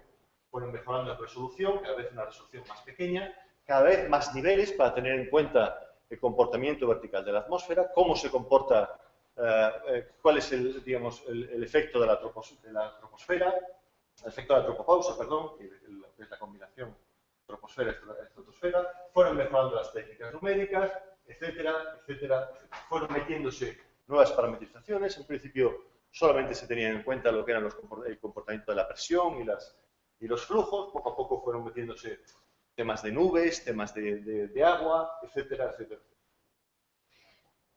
Por tanto, ese parejamiento entre las dos, ¿no? También asociado a eso, evidentemente, los distintos tipos de computadores, supercomputadores vectoriales, multiprocesadores, supercomputadores masivos paralelos, clústeres ahora se habla mucho de la computación en la nube. El otro día, por ejemplo, vinieron a presentarnos unos modelos meteorológicos que corren en la nube. El usuario, para el usuario es transparente, ya no existe, hay supercomputadores en algún sitio, los lanzan contra Amazon y Amazon resuelve la máquina que necesita en función de la instancia que tú le mandes a Amazon, ¿no? Con lo cual, hay todos unos desarrollos en supercomputación en los próximos años que evidentemente van a traer parejo nuevos desarrollos en meteorología, algunos de los cuales pues quería iros contando, ¿no? ¿Cuál es el problema cuando se resuelve un modelo físico, cuando se resuelve un modelo en ecuaciones diferenciales? Muy breve y sin meterme aquí hay mucho matemático, con lo cual es muy peligroso hablar de estas cosas, pero fundamentalmente uno de los grandes problemas es que tú tienes que pasar de una derivada temporal, de una derivada espacial, si me equivoco, Elena, no me mates, tienes que discretizarla. Tienes que pasar de lo que es una derivada a pasar a una fracción, digamos, a un cociente. Entonces tienes que acabar poniendo un delta de t, que es el paso temporal. Y lo mismo tienes que hacer en el espacio. Tus valores, tus derivadas parciales, que son una función continua, en el mejor de los casos, tienes que acabar discretizándolas espacialmente. Tienes que acabar resolviendo esas variables de esas derivadas parciales en puntos de una malla donde tienes un espacial, ¿vale? Entonces acabas teniendo pues, una malla para Galicia de 200 por 200 kilómetros, más o menos, para cubrir toda Galicia, y que tienes que acabar resolviendo los valores de temperatura cada 10 kilómetros. Multiplica. ¿De acuerdo? Y ahora multiplica en vertical también, porque tengo que llegar a resolver eso hasta la estratosfera. Entonces empiezas a tener pues, una serie de ecuaciones de este estilo cada vez que crecen más. Y evidentemente ya estás cometiendo el primer error. Has hecho una aproximación, ¿de acuerdo? En el que has aproximado tu derivada continua a una cosa discreta con un delta de t y un delta de x. Y veremos los problemas que eso tiene. Entonces es lo que estábamos comentando, la resolución del modelo. Aquí tenemos la topografía real de Galicia y esta sería la topografía que ve el modelo con 6 kilómetros de resolución. Como veis, no se parecen en mucho las fotos. Si hago un corte, por ejemplo, tal cual como este, vemos que esta es la topografía real, que es suave, es una curva suave, y esta sería la topografía en una resolución, en este caso es de 10 kilómetros. Fijaros cómo se ha cargado un montón de información.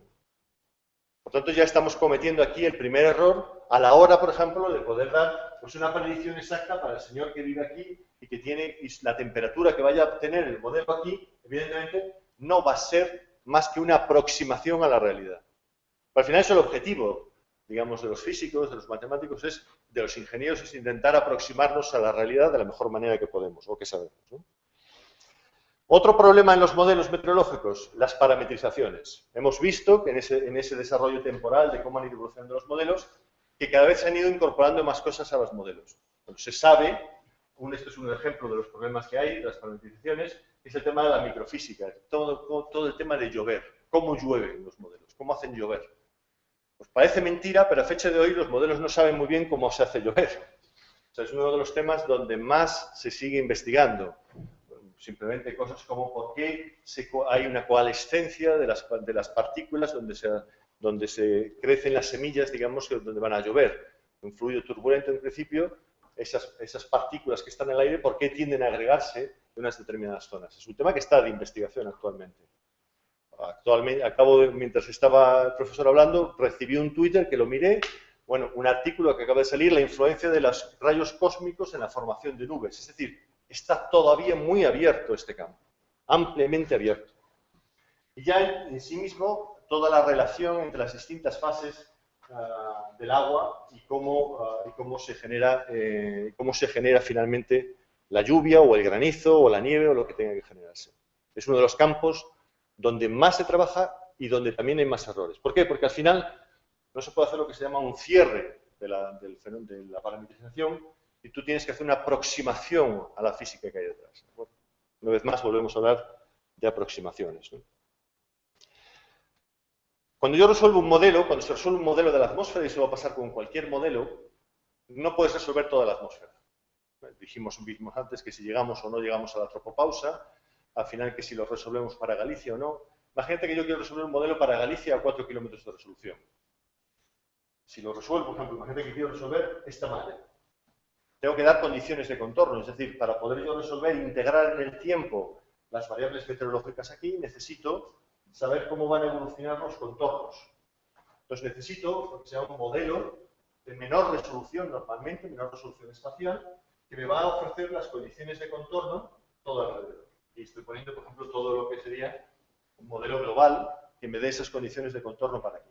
¿Por qué? Porque cuando evolucione temporalmente este campo de presiones por aquí, por ejemplo, voy a tener que esta borrasca, pues a lo mejor inicialmente cuando empecé el cálculo no estaba dentro de mi malla, sino que me venía de fuera. Evidentemente necesito saber esa condición de contorno. Lo mismo que tengo las condiciones de contorno laterales, necesito saber las condiciones de contorno verticales, estratosfera, y de suelo. ¿Cómo evoluciona el suelo? ¿Cómo evoluciona el mar? Entonces ya entra la complejidad de qué le pongo al mar. Normalmente los modelos meteorológicos, a corto plazo, el mar lo supone con una temperatura constante o una temperatura que evoluciona mínimamente. Bueno, la capacidad calorífica del mar hace que precisamente esa temperatura no vaya a evolucionar mucho, no se espere que evolucione mucho en los siguientes días. Pero evidentemente es algo que tengo que poner. Tengo que poner también, estimar unos flujos de calor en la interfase con el mar. Y lo mismo en tierra. En tierra es infinitamente más complicado, porque en tierra los modelos de suelo, por ejemplo, es algo que se está trabajando actualmente. En la facultad, el grupo de investigación del que vengo trabaja en modelos de suelos y en mejorar esos modelos de suelo para que no solamente tenga en cuenta, por ejemplo, como hasta ahora se hace, varios niveles en vertical, en profundidad, sino que además tenga en cuenta, por ejemplo, que el agua también puede desplazarse horizontalmente dentro del suelo y puede acumular agua en determinadas zonas. Eso, evidentemente, va a suponer una diferencia en los gradientes térmicos que se van a producir en la superficie y, por tanto, en el comportamiento de la capa de mezcla en la superficie. Muy importante si sobre estos modelos vamos a acoplar modelos de calidad del aire, por ejemplo. Muy importante si queremos realmente, por ejemplo, hacer predicciones de niebla o predicciones cercanas, de fenómenos cercanos al suelo. Por tanto, como veis, esto es una complejidad en sí mismo, todo el problema de las condiciones de contorno, que se resuelve pues, de la mejor forma posible. Se cogen modelos de menor resolución, se meten aquí, y normalmente, aunque tú quieras resolver solamente España, lo que haces es los contornos, los pones muy fuera para evitar los errores que se puedan producir en los contornos. Hay técnicas cada vez más elaboradas, pero aún así lo mejor es los contornos fuera. Cuanto más lejos, mejor. Y después, si tú quieres ir llegando a Galicia, lo que vas haciendo es cada vez más anidamientos. Es decir, vas bajando, por ejemplo, lo veremos después en la operativa que tenemos montada, vas bajando en una relación 1,3, 1,4, hasta la zona que te interese. Pero no es posible correr un modelo de 1 kilómetro directamente anidándolo, dándole condiciones de contorno de uno de 50 kilómetros. Normalmente vas a cometer un gran error así. Hay que ir bajando poco a poco, ¿vale? Tenemos condiciones de contorno, tenemos nuestras ecuaciones discretizadas y ahora tenemos un problema de las ecuaciones derivadas parciales. Que necesito, si una ecuación, una derivada temporal, yo lo único que necesito es la condición a t igual a 0, aquí necesito la condición a t igual a 0 para todos los puntos donde yo voy a integrar las ecuaciones. Todos los puntos, no solo en la malla horizontal, sino también en la malla vertical. Multiplica. ¿Qué condiciones iniciales le doy? Pues una condición inicial en sí mismo es ese modelo de fuera, que a su vez se ha corrido con otras condiciones iniciales. Pero aún así también es posible incorporar al modelo observaciones reales. El problema de las observaciones es que no hay tantas como se cree. Uno cree que a veces ve muchas estaciones meteorológicas por ahí, o mucho satélite, o mucha historia. El problema es que muy pocas de esas observaciones son finalmente asimilables por un modelo meteorológico. Si nos fijamos, muchas veces hay mucha cosa en la Tierra, en los países avanzados, pero cuando vemos en el mar, es radicalmente, o sea, hay un escalón, un orden o varios órdenes de magnitud de diferencia. Ya no indico pues, zonas de Siberia, zonas de África, una buena parte de América del Sur o los polos, ¿no? Evidentemente donde la información es mínima la que hay. Evidentemente los satélites están haciendo mucho por esa labor, también los radares. Tenemos también información, estas observaciones son observaciones en superficie, pero como hemos dicho tenemos que darle también valores a las capas verticales, ¿no? Valores iniciales.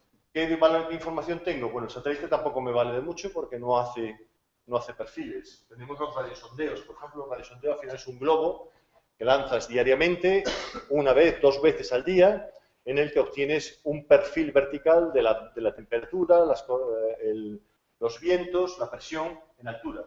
Uno, ¿de acuerdo? Un globo que lanzas. ¿Qué más tenemos? Tenemos el radar, que sí que te da un volumen de la precipitación, digamos, del contenido de vapor de agua, de las gotas de agua que tengo en la atmósfera, pero no hay tantos como se querría y, por tanto, es la información que se tiene. Por tanto, ya estoy cometiendo un error, ¿de acuerdo? No tengo tantas condiciones iniciales como yo quisiera. Lo que hacemos con estos, normalmente se asimila, es decir, se recogen estos datos, se hace un control de calidad, se hace lo que se llama un análisis objetivo de los datos, que al final, fundamentalmente, lo que viene de alguna forma a decir es, tengo que casar mis observaciones con lo que me viene de las condiciones de contorno, que no tiene por qué ser siempre igual. Entonces tengo que hacer un análisis objetivo del campo observacional con el campo de la condición de contorno para que case y no se me produzcan incongruencias y el modelo me estalle. Y finalmente tengo una predicción hacia adelante en el tiempo, pues al tiempo que sea, aquí se menciona 96 horas, por ejemplo. Pero llegamos a lo que se llama el efecto mariposa, y es que a pesar de lo bien que lo quiera hacer, en un modelo turbulento como es la atmósfera, un modelo caótico, dejémoslo en turbulento, no caótico, un modelo turbulento como es la atmósfera, aunque yo dé las condiciones iniciales exactas, precisas, imaginaos que lo pudiera conseguir en todos los puntos de mi malla, yo iba de todas formas, a pesar de eso, cometer un error que iba a crecer con el tiempo. Esto tiene que ver con lo que se llama el efecto mariposa, el efecto borboleta, en el cual, con dos condiciones iniciales extremadamente cercanas que yo haga en un modelo no lineal, Lorentz, que murió hace unos pocos años, descubrió en el año 63 que esas dos condiciones iniciales, según las integran en el tiempo, van a separarse exponencialmente con el tiempo. Eso lo descubrió en un modelo sencillo, relativamente, de ecuaciones diferenciales. Imaginaos en un modelo realmente más complejo. Evidentemente hay otros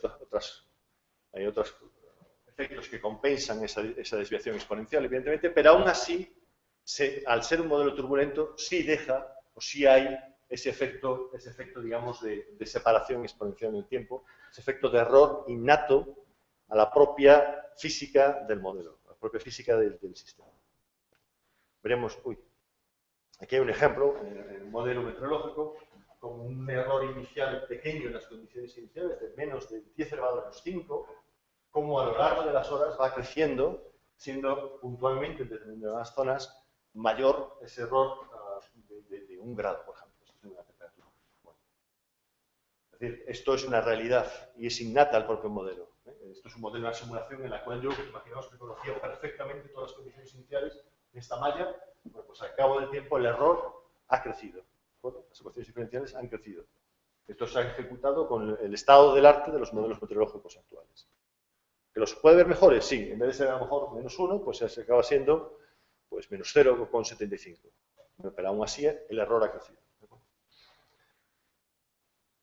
Evidentemente, estas son cosas que muchos de vosotros ya sabéis. Hay que tener en cuenta estabilidad, la estabilidad numérica. No puedes hacer integraciones con el paso de tiempo y el paso espacial que quieras. Tienes que garantizar la estabilidad de la solución y tienes que, evidentemente, si quieres aumentar en resolución, necesitas máquina. Tú aumentas la resolución y, evidentemente, el tiempo computacional se dispara. Entonces tienes que paralelizar, tienes que máquina. Al final es lo que decíamos al principio. Mejores los modelos meteorológicos, más máquina. Y Javier, de todo el CESGA, graciosamente nos da toda la máquina que necesitamos siempre y, por tanto, gracias a eso podemos ir mejorando, ¿no? Esta sería una operativa meteorológica estándar. Esta es la que tenemos en Meteo Galicia. Por ejemplo, pasamos del modelo global de 0,5 grados, que en estas latitudes viene a ser unos 50 kilómetros, bajamos a una malla como esta, de 36 kilómetros, es decir, lo que hemos hecho es imponer esas condiciones de contorno aquí, e integramos el modelo de 36 kilómetros, que a su vez da condiciones de contorno a uno de 12, que a su vez lo da a uno de 4, que se integrado en Galicia, y que a su vez lo da pues, a modelos muy específicos que tenemos para el Golfo Ártabro, para las Rías Baixas, o para la zona de Mira, para la zona de Porto, en Portugal, ¿no? A 1 kilómetro de resolución. ¿Qué me aporta un modelo de 1 kilómetro respecto a un modelo de 36 kilómetros? Evidentemente esa resolución espacial, ese mejor conocimiento del terreno, porque la topografía va a estar mejor representada y los procesos que están aquí van a estar mejor representados. ¿Cómo vamos de tiempo, Elena? Corremos. Por ejemplo, un ejemplo de la temperatura, ¿no? Entre 12 kilómetros de resolución, la misma área, a 1 kilómetro de resolución. Como vemos, resuelve muchísimo mejor lo que son los detalles. El viento, por ejemplo. No es lo mismo tener un modelo de 1 kilómetro que tener un modelo de 12 kilómetros, de 36 kilómetros, por ejemplo, o 12 kilómetros para la zona. Y esto, por ejemplo, va a ser muy importante si después quiero resolver un modelo oceanográfico dentro de las rías. Evidentemente, cuanto mayor resolución espacial tenga mi viento, voy a poder representar mejor todo lo que es la topografía de ese estuario, ¿no? Por tanto, de ahí las ventajas de tener un modelo de alta resolución, la cercanía al problema que quiero resolver, ¿no? Vamos a ir aquí un poco más rápido. Los modelos hay que validarlos, un proceso de comparación contra datos escalares, por ejemplo, de una estación meteorológica, o contra datos ahora espaciales, como puede ser, por ejemplo, el mapa de lluvia que genera un radar, que al final es un mapa espacial de observación de la lluvia caída en un determinado instante en toda Galicia con la resolución que uno quiera, ¿no? Evidentemente tienes que comparar, pues ahí hay que comparar un mapa con otro. Por tanto, resumiendo, los límites a la predictibilidad son estos que hemos citado, que hemos ido comentando poco a poco. ¿Cómo resolvemos estos límites a la predictibilidad? Hay varias formas de hacerlo. Una de ellas, por ejemplo, sería hacer un modelo muy sencillo, que es la persistencia. Aquí en este gráfico, es muy interesante, muestra el error de la predicción frente al tiempo. Una predicción sería la climatología. En noviembre tiene que llover y la temperatura media son tantos grados. ¿De acuerdo? Eso tiene un error grande, como estamos viendo estos días. En noviembre normalmente no hace estas temperaturas y normalmente pues está lloviendo. Eso es parte, sí, la temperatura el error sería grande. Por tanto, la climatología, que evidentemente es constante en el tiempo, tiene un error.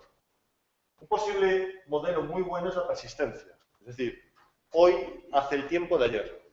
Si yo hubiera dicho la predicción de hoy es exactamente la de ayer, hoy ahora mismo estaríamos acertando al 100%. ¿De acuerdo?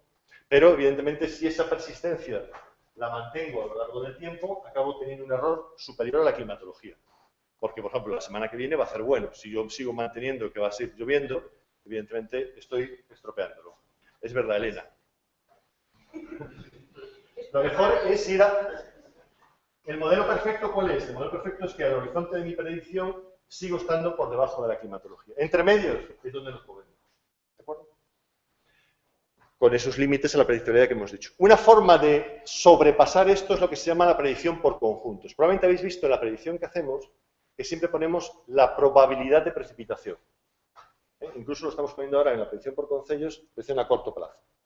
La probabilidad de predicción lo que viene a decir es, ojo, la predicción determinista, es decir, la predicción que estábamos haciendo antes, una sola tirada, una condición inicial, yo tiro los dados una vez, ejecuto el modelo una sola vez, esa predicción tiene un fallo, va degradándose con el tiempo. Entonces, en vez de realizar esas predicciones, lo que hago es ejecuto muchas predicciones a la vez. ¿Y qué hago? Lo que hago es cambio ligeramente las condiciones del tiempo o cambio el tipo de modelo, es decir, las parametrizaciones, donde tengo los errores gordos. ¿De acuerdo? Bueno, pues esta parametrización la voy a cambiar ligeramente, es un modelo nuevo. Esta condición inicial le pongo un pequeño error, o sé yo que las condiciones iniciales, si mejoro las condiciones iniciales, las esfuerzo más en esta zona, voy a mejorar el error que se me va a producir en los ancares. Eso se puede saber. Entonces lo que hago al final es tiro muchas veces los dados. ¿Qué me permite tirar muchas veces los dados? De alguna forma es sobrepasar esa caoticidad de la atmósfera, esa turbulencia de la atmósfera. Necesito mucha más máquina, Javier estará de acuerdo conmigo, y mucho más almacenamiento. Pero lo que hago al final es, voy a obtener valores medios y puedo hacer probabilidad. Probabilidad de que se supere, por ejemplo, un determinado umbral.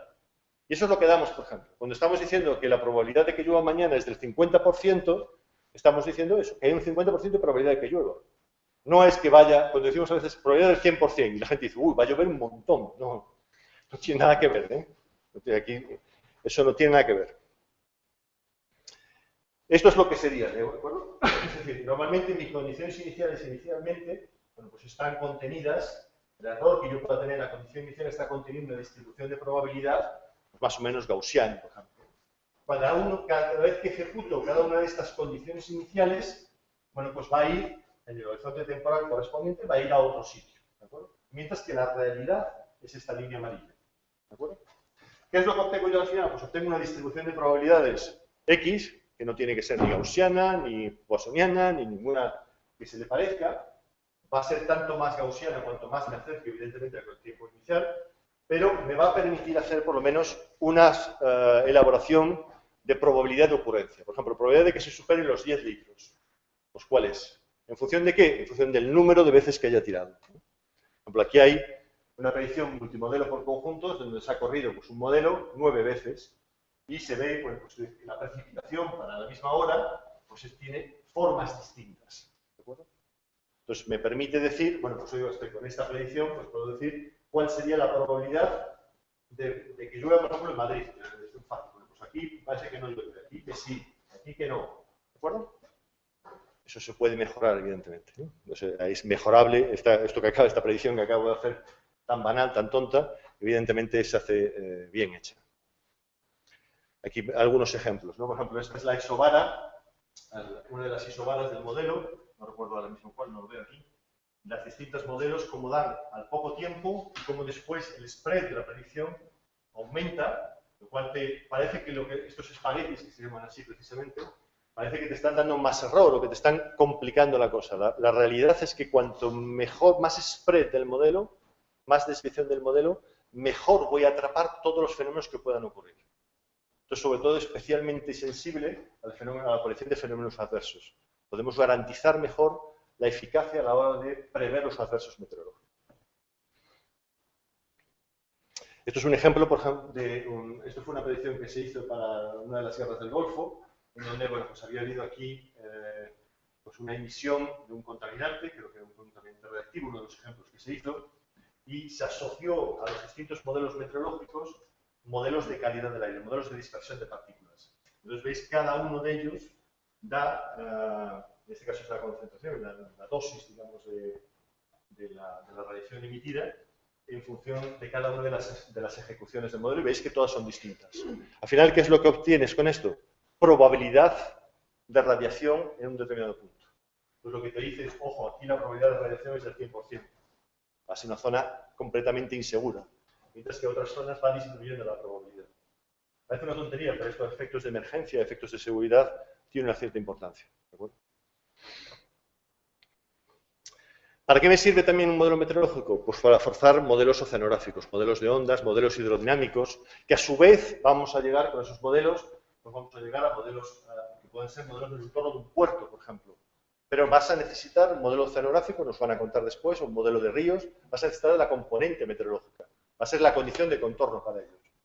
Entonces tú podrás resolver problemas muy locales en base a esa meteorología que estamos dando, ¿no? Aquí, por ejemplo, es un ejemplo del nesting, del anillamiento que llegamos pues, a tener hasta 30 metros resolviendo dentro del puerto de Vigo. ¿No? Con un modelo de muy alta resolución, un modelo oceanográfico dentro de muy alta resolución, que a su vez ha sido forzado de misma forma por modelos anidados oceanográficos y a su vez con una condición de contorno meteorológica de alta resolución por encima, ¿no?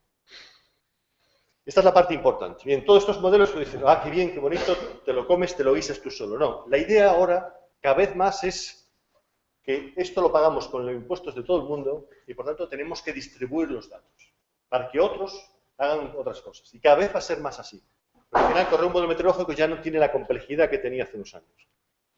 Entonces, ahora, todos los servicios que se ponen a disposición del público, vía Threads, vía OpenDAP, vía SOS, vía WS asterisco, como llamo WSFS, todos son servicios estándar, servicios OGC, basados en la directiva en SPY, todas estas cosas que está todo puesto a disposición y siempre en formatos más o menos estándar. Igual que lo hacemos nosotros, lo hace muchísima más gente por ahí delante. ¿Beneficios que esto tiene? Evidentemente tú vas a poder atacar este servidor de datos de igual forma que lo puedes atacar aquí y lo puedes atacar en Gran Bretaña. Y por tanto vas a poder desarrollar aplicaciones y va a haber, y está habiendo cada vez más un boom. Los que tengáis teléfonos de estos ahora, smart teléfonos de estos, lo habéis visto. ¿Cuántas aplicaciones meteorológicas hay? Montones. Y basadas en modelos, basadas en tal. Hay montones de ellas. ¿De acuerdo? Y eso es porque detrás los datos están sirviendo en formatos... ¿Más aplicaciones? Pues, evidentemente, predicción para incendios, vaga de calor, predicción de calidad del aire. Esto es una de las partes importantes y que más estamos desarrollando y trabajando últimamente en Meteo Galicia, toda la parte de predicción de calidad del aire, tanto la predicción operacional de los contaminantes clásicos, como pueden ser estos que están aquí, como predicción en caso de un incendio, ¿de acuerdo? O predicción de partículas saharianas, que parece que no, pero también llegan hasta aquí, ¿no? Y esto es lo que estábamos diciendo. Otras, las aplicaciones que se abren son inmensas, ¿no? Desde aplicaciones, por ejemplo, esto es una aplicación que tenemos en marcha, que te permite planificar tu ruta. Pues si estás haciendo una regata, por ejemplo, puedes planificar tu regata, por dónde tienes que mover o no, en función de la predicción del viento. Pues, oye, es que la próxima media hora, cuando pase por el cabo no sé qué historia, el viento va a rolar. Bueno, pues entonces me interesa acelerar, he hecho las velas no sé cuánto, para poder llegar a esa hora, a esa altura, ¿de acuerdo? Cada vez más vas a ser así. O voy a hacer una planificación, voy a salir en bicicleta, voy a hacer una ruta de 40 kilómetros o 50 kilómetros. Bueno, si salgo ahora no me coge lluvia, pero es que si salgo dentro de 2 horas, a lo mejor no está nublado, pero hace muy buen tiempo, y mientras tanto pasa al frente. Pues puedo planificar mi vida en función de esas predicciones, cada vez con más detalle, cada vez que está bien. Otro, las predicciones para energías renovables, tanto en el mar como en el aire. Uno de los grandes puntos para el 2020, para el horizonte 2020, es la eficiencia energética y las energías renovables, además del cambio climático. Todo eso es modelización, modelización, modelización, una buena parte. Predicciones para el mar, oil spills, etcétera, etcétera, etcétera, son algunas de las aplicaciones. Algunos de los retos futuros. Por ejemplo, uno de los retos es el tema para adversos meteorológicos. De ser capaz de asimilar la imagen del radar, que es un volumen de vapor de agua de contenido en la atmósfera, en los modelos meteorológicos a muy alta resolución y hacer una predicción, hacer muchas predicciones cada poco tiempo, pero por ejemplo para las próximas 6 horas. Eso requiere mucha máquina, ya hablaremos con Javier, pero la ventaja de esta historia es que te permite tener casi una predicción exacta las próximas 6 horas. ¿Para qué? Por ejemplo, un seguimiento de un adverso, un seguimiento de un accidente. Quiero hacer un seguimiento de un adverso meteorológico o un accidente y necesito saber con precisión exacta dónde está la lluvia, dónde está el viento, dónde está el fenómeno meteorológico correspondiente. Esto es un tema interesante que empieza a hacerse ahora en Estados Unidos. Y luego están las predicciones estacionarias, es decir, mientras que se pueden hacer predicciones de cambio climático, se pueden hacer predicciones de cómo va a evolucionar el clima de aquí a finales del siglo XXI, mientras que se pueden hacer predicciones de cómo van los próximos 10 días, el intervalo intermedio está fatal, no funciona. De poder deciros cómo va a ser este invierno, eso no funciona. No funciona. Cada vez que veis que sale en prensa diciendo no, el próximo invierno va a ser no sé qué, no sé cuánto, no os lo creáis, no funciona bien, ¿de acuerdo? Porque en esos modelos tienes que tener muy en cuenta, por ejemplo, toda la parte, pensad que lo que va a pasar el próximo mes todavía no se ha desarrollado, o son vientos que a lo mejor están todavía en Estados Unidos. ¿Cómo va a evolucionar eso? ¿Cómo va a evolucionar el mar? ¿Qué efecto va a tener el mar sobre eso? ¿Está más caliente, menos caliente? Aquí hay influencia, hay vapor de agua que nos llega aquí a nosotros, que viene directamente de lo que se llaman ríos atmosféricos que vienen del trópico y que primero han pasado por la zona del Golfo de México. Y luego tenemos corrientes marinas que nos influyen. Toda esa complejidad es algo que todavía no está resuelto. Y que mientras que en los modelos climáticos a largo plazo, de alguna forma se promedian, el error se promedia y por tanto es más precisa esa predicción a los 2 meses no funciona. No funciona y es un gran reto en los servicios meteorológicos, en las universidades, en los centros de investigación para los próximos años. Y olvidaos de todo, al final lo que cuenta es la piedra esta. Muchas gracias.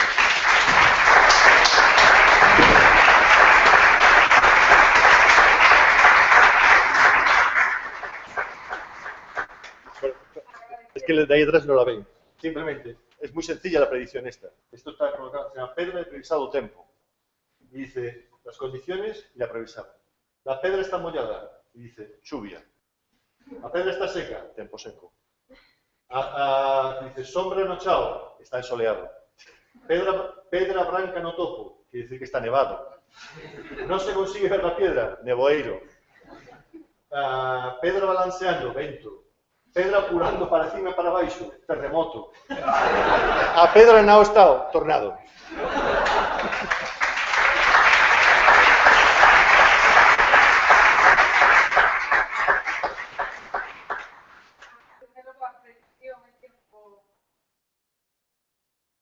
Como variable de media temporal que algunas, que muchas gracias. Muchas gracias también por las achegas y por las oportunidades de negocio para poder saber novas situaciones, tanto de aquí, de modelizaciones, que aprenderán a modelización que fai falla, o mellor para saber que pasa en certo outono, en certo ano, non moi loxano. Como nos mandamos no tempo do programa, alguna pregunta, alguna intervención? Sí, por favor. Los mapas Spaghetti, ¿qué utilidad tienen? O sea, ¿qué información se puede sacar? Al final, los mapas Spaghetti es la distribución de probabilidad. Es una forma de mostrar la distribución de probabilidad, en este caso de la isobara X. Pero sí, vale. Sí. ¿Está viendo un mapa de esto? La distribución. Cuanto más spread tenga, cuanto más distribuido está, lo que quiere decir también es que la incertidumbre es mayor. Al final lo que se trata es de hacer llegar al usuario la incertidumbre en el modelo. Entonces, cuando yo doy esa probabilidad del 50%, no es que diga, es que no sepa si llueve o no llueve, es que depende de la actividad que vayas a hacer. Cuando yo estoy diciendo que la probabilidad de lluvia la semana que viene es del 20%, es que probablemente no vaya a llover. Entonces, en función de tu actividad, imagínate que vas a tener la primera comunión de tu hija, pues podrás a lo mejor montar un chiringuito fuera o no. ¿Te das cuenta? Entonces, eso es para lo que me sirve esa distribución. Cuanto más juntas estén las cosas, eso normalmente suele ocurrir muy cerca. Si eso me ocurre muy lejos en el tiempo, quiere decir que mi ensamble no ha sido bien hecho, porque no me está marcando ese error innato que hay en la atmósfera. Si todo el conjunto tiende a una solución, malo. Quiere decir que no he conseguido con mi ensamble recuperar el spread innato que hay en la atmósfera. Entonces yo realmente necesito que los espaguetis esos se vayan separando con el tiempo, porque eso da cuenta, voy a reproducir el efecto mariposa, voy a reproducir ese error que hay en la atmósfera y por tanto voy a ser capaz de hacer una estimación de probabilidades. Al final es por dos manos, pues en Estados Unidos tú ves una predicción del tiempo y te ponen la probabilidad de lluvia sí o no. Incluso en algunos casos te ponen probabilidad hasta para la temperatura o para el viento. Y en Inglaterra también te lo hacen, en muchos sitios lo hacen. Aquí en España, por ejemplo, la televisión nacional lo pusieron, empezaron a ponerlo un año y no funcionó, lo quitaron. Nosotros lo estamos poniendo y la gente responde. Yo creo que la gente está respondiendo y acaba identificando el comportamiento de la probabilidad con su problemática particular, con lo que quieren hacer ellos, ¿no?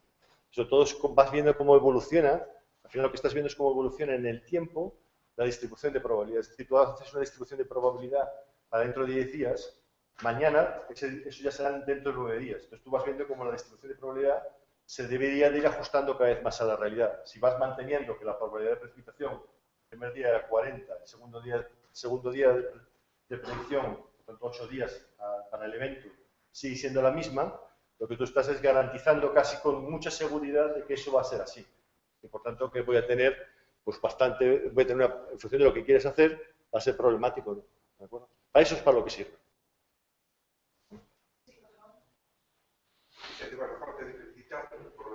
Gracias.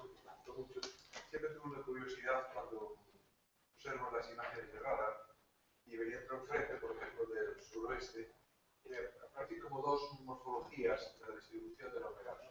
Hay una que parece que es la lógica, ¿no? Que son bandas más o menos de norte a sur, ¿no? Que van entrando.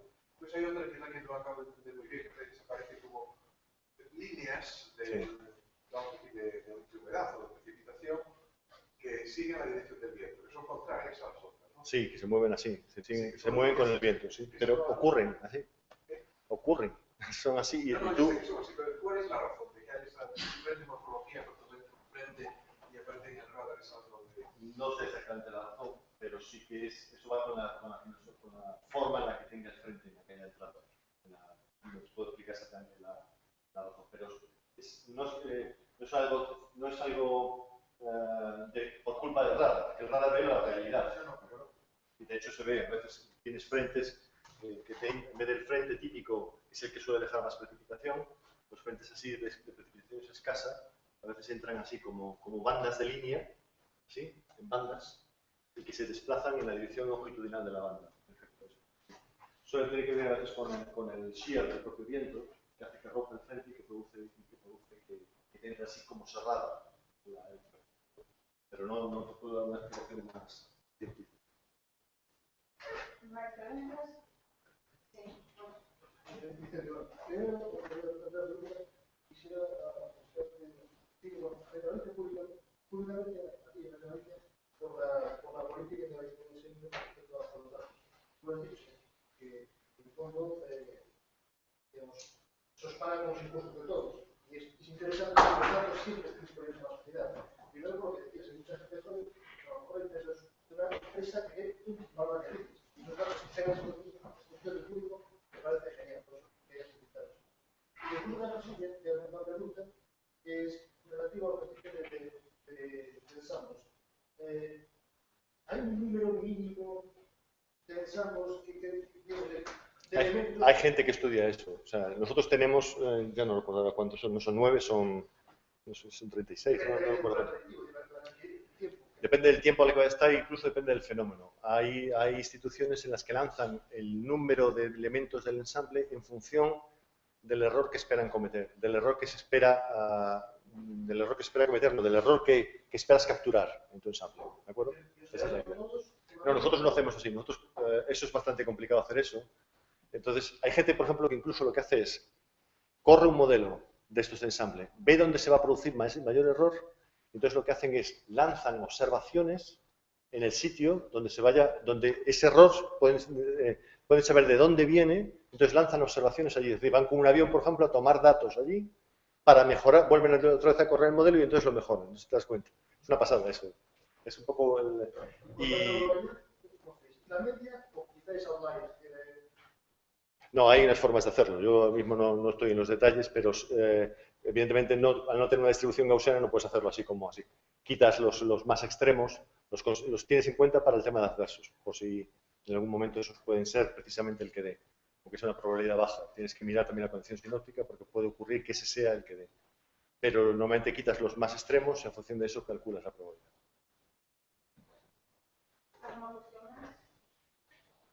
Sí.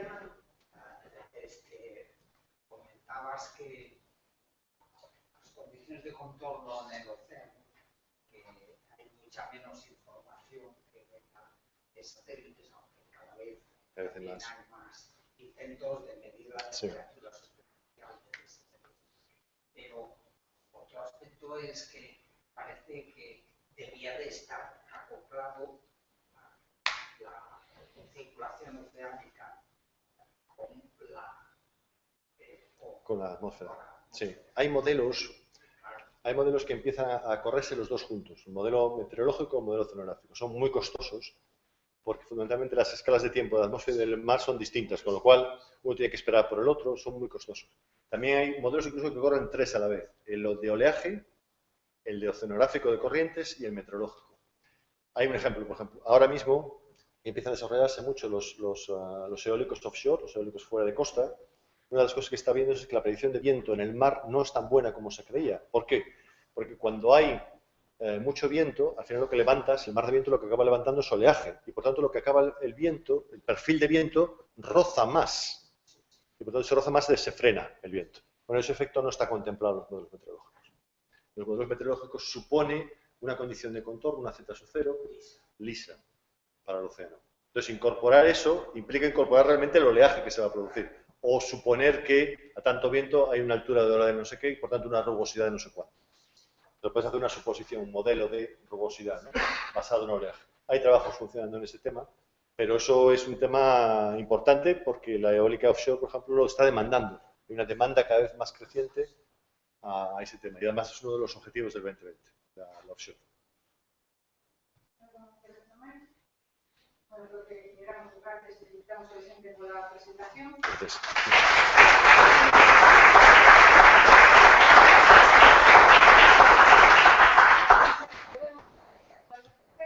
Vamos a trasladar ahora a pausa, que teníamos que estar empezando a ofrecer este mismo, pero vamos a estar empezando el descanso y vamos a volver a juntarnos todos dentro de media hora. Por cuestiones técnicas